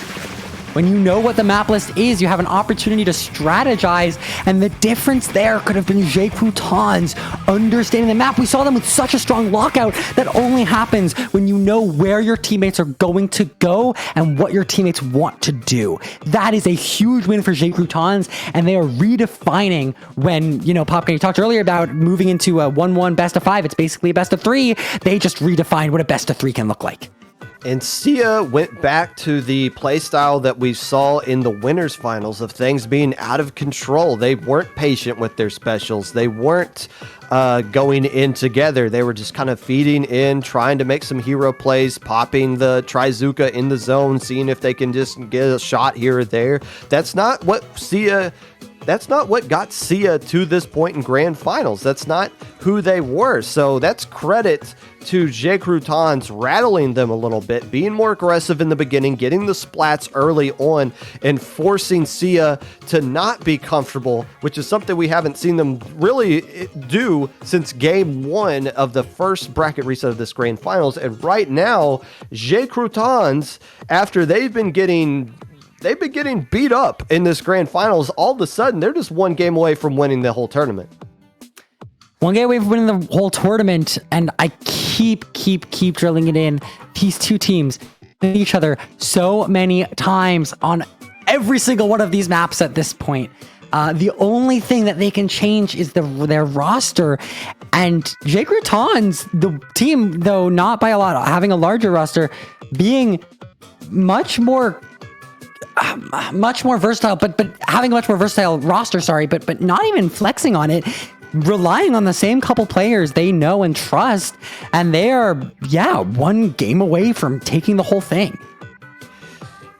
Croutons needs to win this game. I don't think you go to game 5. I don't think you think, oh, okay, well, if this doesn't work out, we can just get them in game 5. No, you need to win this one right now. You need to put the tournament away right now, because if Seaya reestablishes themselves and they calm down a little bit, they're going to win this tournament. They showed us that when it comes to them playing as a coordinated team, they are just straight up the better team. That's what we've been seeing this entire set so far.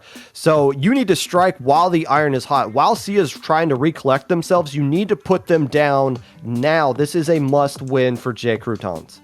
Right, and Seaya right now in a position, as you said, where they're not coordinating. That's something that they can get back on if they can get their mental back in check. But being on a match point like this to a team you've already lost to a whole bunch of times, it's really hard to keep yourself level-headed. Croutons gotta lock into that, gotta come out swinging, and they gotta get at least a big opening push or something to keep that mentality moving forward. Yeah, I want to get lead first off. Either one of these teams do that. But again, what's the game plan going to be? Are you going to build up specials and go in together? Or are you just going to send somebody and hope they win a 1v1 and then move along with the man advantage you create with that? And I like the fact that, you know, we've had a little bit of time between these two games here. This one took a little bit of time. And LI, I believe, that's our 5th attempt at pronouncing that player. They were the last one to ready up. It's not like they don't know what weapon they're going to use. I think they're just trying to calm their team down. Let's get all on the same page here. Let's lock in. Let's get back to who we were as Toad brings back out the traditional blaster we've been seeing using. It is tournament point in favor of Croutons. Who's gonna come home with gold? Croutons have the opportunity to put it to bed now and say, see you later to Seaya. Need to come out swinging. That's not gonna happen when you're TNT going down early to a suction bomb, and not when it's gonna happen when you're Roar going down early to Alfie on the right side. The first push is Seaya, and momentum has switched back into control of our underdog. If Seaya wins this game right here, it's all going to come down to just the misplay of that suction bomb right there. Now, this is a great opportunity to come back in, and TNT can redeem themselves here, attacking the tower from the right side. But great response from the rest of Seaya, but they're not riding the tower. Get back on that tower. You have the man advantage. I don't think you've lost a single player. Why are they not on it? Specials online, but now they're waiting too long, and in player disadvantage, the 2v1, just, I think that's Eli alive for the charge there for Seaya. They're backing all the way up, and it's Bianca trying to take advantage of their scope, but unable to find a to a neutral, but they have an option now to find the punch, find the first move, but not if you're going down and not if it's Eli. Oh, the things have stalled out right now, and not clearing that first checkpoint is critical. This is game 4. This is grand finals. When you get a great opening like that, you gotta take advantage of it. You gotta play like a champion. And right now, Croutons is bouncing right back into this one, and they got control of mid, and they got an opportunity to try to do some damage themselves. Killer Whale online. That leaves a 3v4 situation with Vacuum as well. Rorik looking for an opportunity on this right side. Not going to find one yet. And actually going down to a sneaky push. That's Luna on the backside now pushing all the way up for Seaya. Looking for another pick on Bianca. Not going to happen. Backing up now to TNT. Those explosives are very scary from coming off the K-Machine. But not from the other Trizuka. But going down. TNT finding a huge pick there. But making that a trade in a 3v3 situation. Finally, checkpoint is going to fall. And it's Vimo who's riding. No, checkpoint is not going to fall right here. They're not even close to getting past it. And that's a delayed wipe working out. Another opportunity by Seaya, and they can't seal the deal. 2 minutes and 40 seconds left to go. Plenty of time for both teams. And now, Croutons going to take their first stab at this tech point. And look at all the disco lights getting fired off here along the right side. Surely they'll find a way to get across this checkpoint. And they will. And this is a great opportunity for Croutons to put this tournament away. Where was Eli? Eli was all the way back in spawn, and all of a sudden in bottom right pit, like in a flank. That's going to cause them a huge disadvantage, and that's what led to the player advantage for Croutons. As now the second checkpoint is falling. They only have a small third one to go through, but with their blaster player down, they're not going to find it quite yet. It's Bianca on tower looking for an opportunity. They're going to be able to get the checkpoint all the way down to 13 points, but not before going 2 down though, and that's a huge advantage for Seaya if they're able to get back into mid. Damage done. That is a winning push. And again, they took advantage of the window that was given to them better than what Seaya has done. They were able to get into the right spots. They held the specials for the perfect time so they could push with their specials. And now, with 1:40 left to go, it's almost feeling like the tournament's over, even though it's not over till it truly is, but still, too much momentum. The Croutons, they might want it more, Brush. They might just. Seaya, though, in a position where they need these seconds to feel like years. They need to be thinking about every move they make. But with these reckless pushes up, I'm starting to feel like that this minute is going to tick by so quickly. Croutons riding tower once again, smoothly through where that first checkpoint lives. Now not even firing into this vacuum, not going to get any opportunity to go anywhere. A 3v4 situation. Seaya playing some defense, but not playing the offense at all.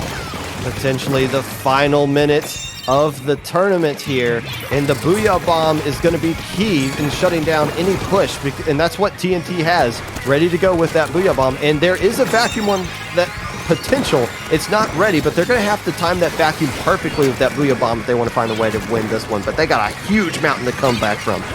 TNT with that GG Booyah. You can't be pushing in overtime when there's a Booyah Bomb ready, but it's a 2v3 situation, and Seaya is being pushed out of mid. Alfie is the last one up, trying to just stall for space, but they don't have any room to swim, and they're able to just hold on for free. Now finding a pick on Bianca, so that's big, but the Booyah still ready. There are 15 seconds left. Seaya needs to make a move in fast, and they need to find TNT down, but it's not happening yet. Oh, and popping the vacuum a little bit early. But just as we usually see in Splatoon 2, I feel like this tournament's going to end in the same way as Splatoon 3. The GG Booyah Bomb. There it goes. Knocks them off the tower. And the last player left alive surely is going to go down.